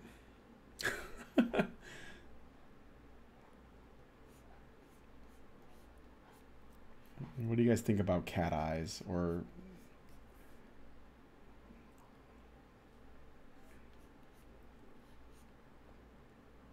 Nah.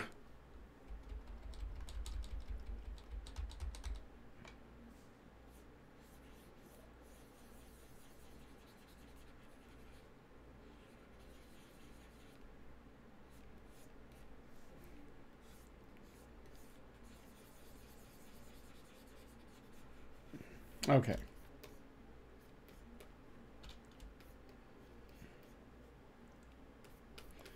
All right, moving on to the rest of her body.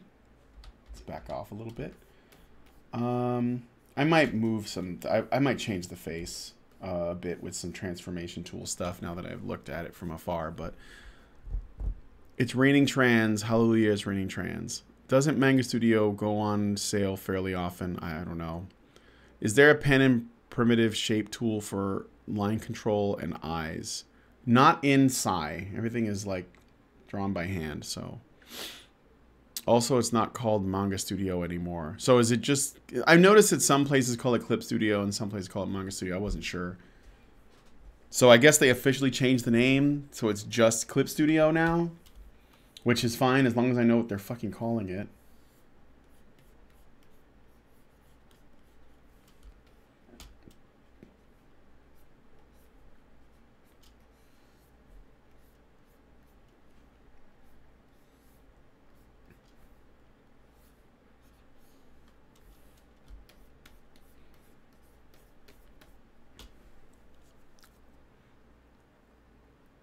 Manga Studio 6 was the cheap $20 one. That's the one I have.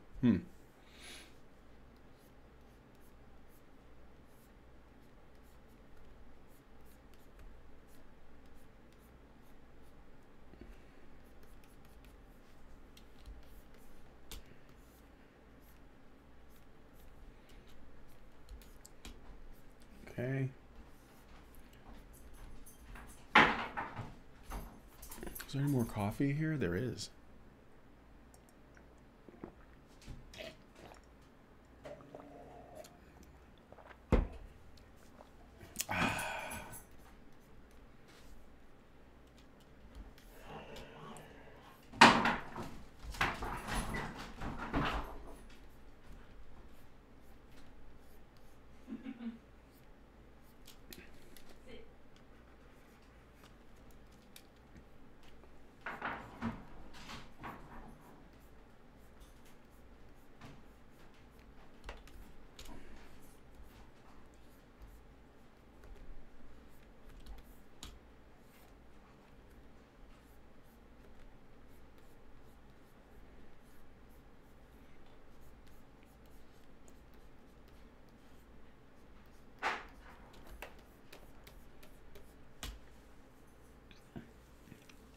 The pen and shape tool in Photoshop is quite useful. It is once you learn how to use it.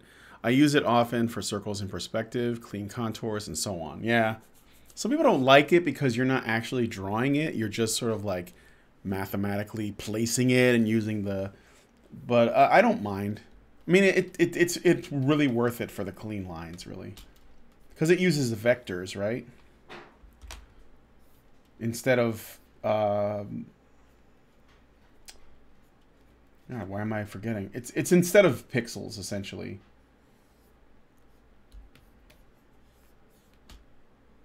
Oh, no, that's really wrong. Hold on.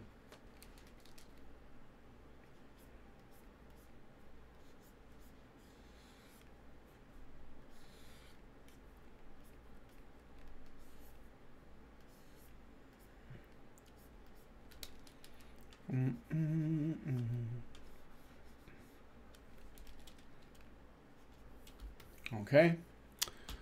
Let's see. When you need a clean line, you need a clean line. You do.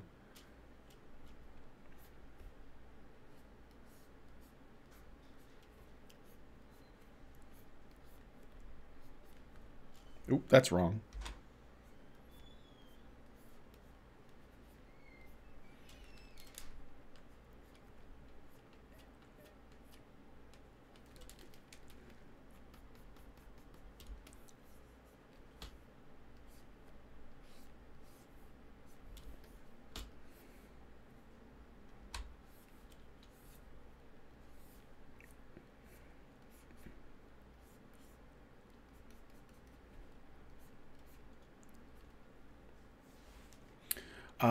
Then you change it to a brush stroke. The pen tool is vector trace, yeah. You change to a brush stroke, pressure, and effects optional. Yeah, same thing for Illustrator. You can do that with Illustrator too. That's like the whole point.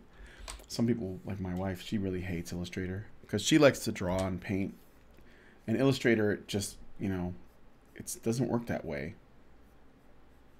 But I think that it does the job better if you need like clean lines.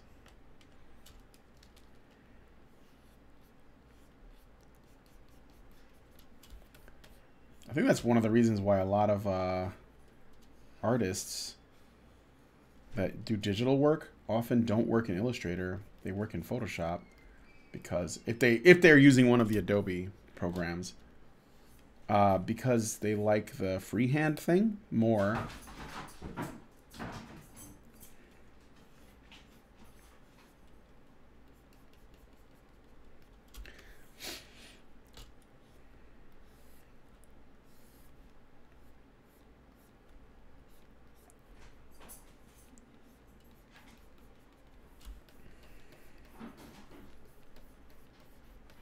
Okay. I use Illustrator for logo and template design regularly. Yeah, that's cool. Let's make this a little bit thicker.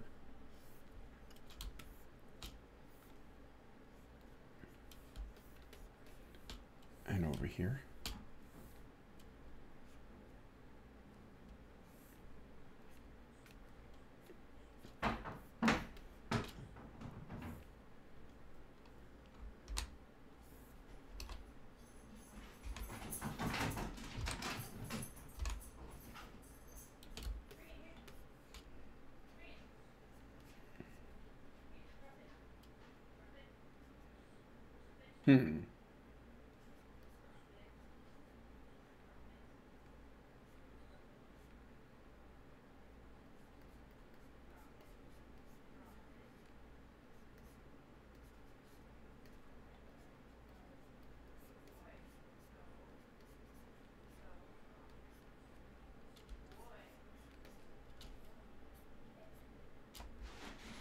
Okay.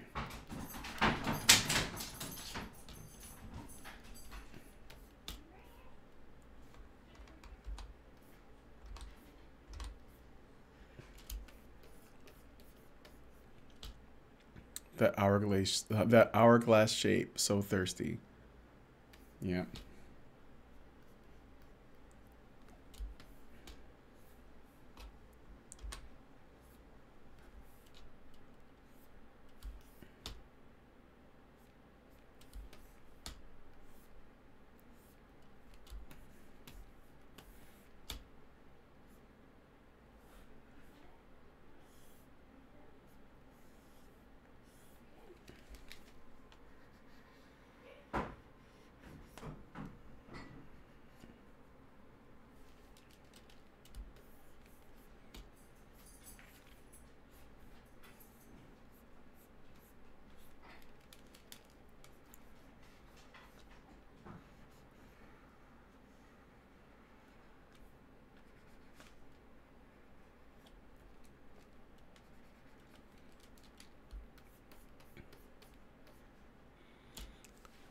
Okay,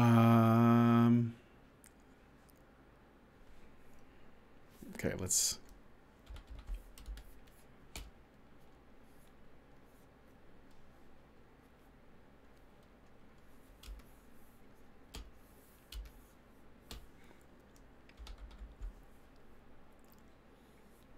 Yeah.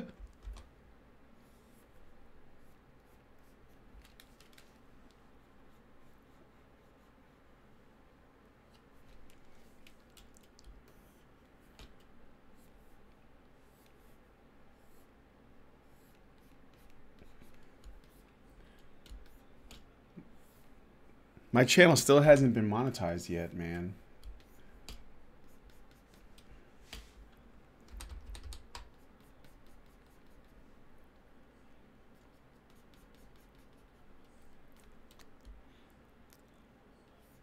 Feminists hate it when men find women attractive. They do.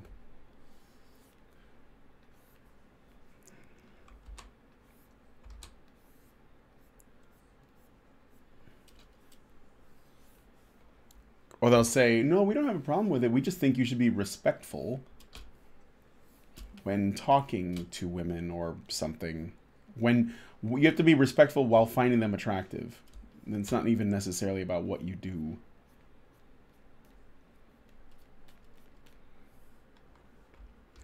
Do you respect women? That's all that matters. Okay. And now the shoes.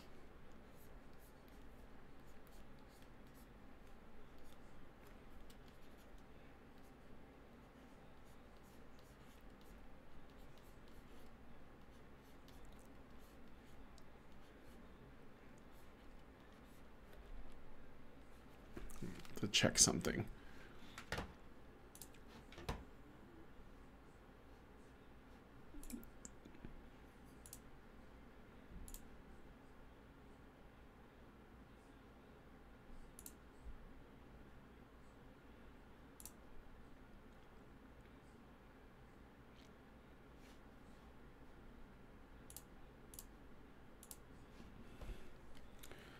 Spambot. Oops, I guess I missed most of this one. Yeah, well. That's alright. You can always watch it afterwards. Maybe you didn't miss much. I don't know.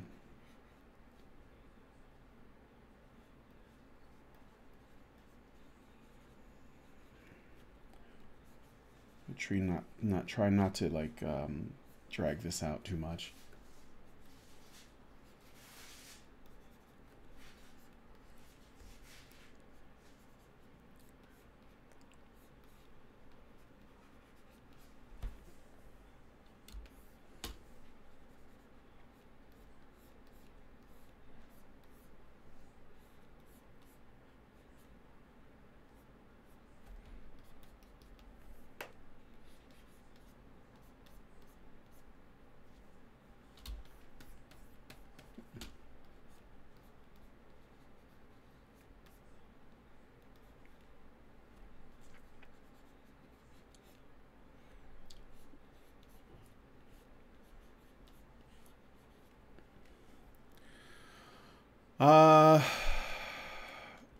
Like Hannah says, they refuse respect. They confuse respect with reverence. Yeah, for sure.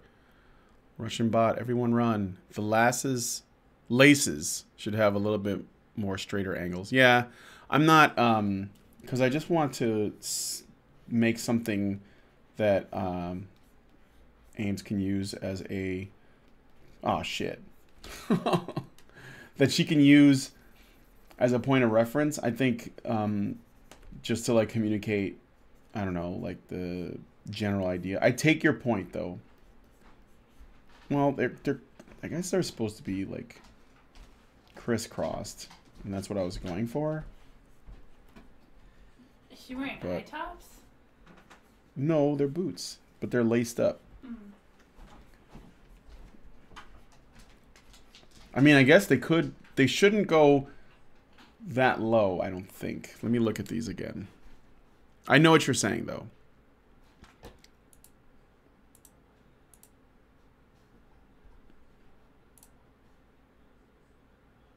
No, they do go all the way down. At least that far. Okay.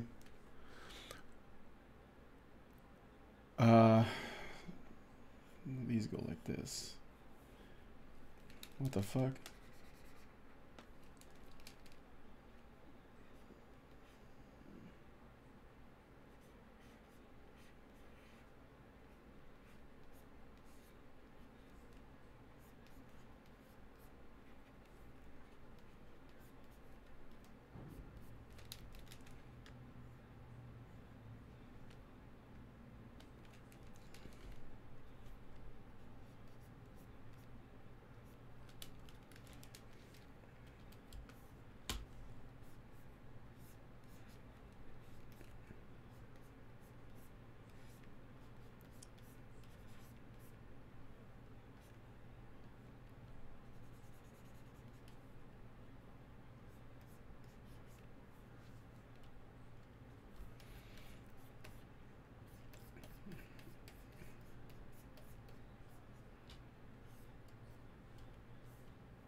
All right. Boop. I occasionally read through Swedish Radfem Twitters for the lulz. What type of tablet you're drawing on, Doge? Would you recommend it? This is in a Wacom Intuos, not Intuos, I'm sorry, Cintiq. It's an old one, and it's only like 13-inch screen. Smaller than that, really. I mean, I like it. It's all right. Hopefully the Swede RevM gets culturally enriched soon. These boots are made for walking, and walking they do. They will, I think is what you meant to say. Yeah, and then there it is. Tiny feet, yeah. I'm going to change some things with the transform tool. Sometimes you don't know until you like back off the picture, so. But I got the general idea. Anyway, this went way longer than I expected. So I'm going to go ahead and go offline. I got to do laundry, and it's just going to be a long day. So yeah, I'm going to go ahead and take off. So thanks, guys, for coming on the show, stream, whatever, hanging out. And yeah, I'll talk to you guys very soon. Probably when I do the show on Monday.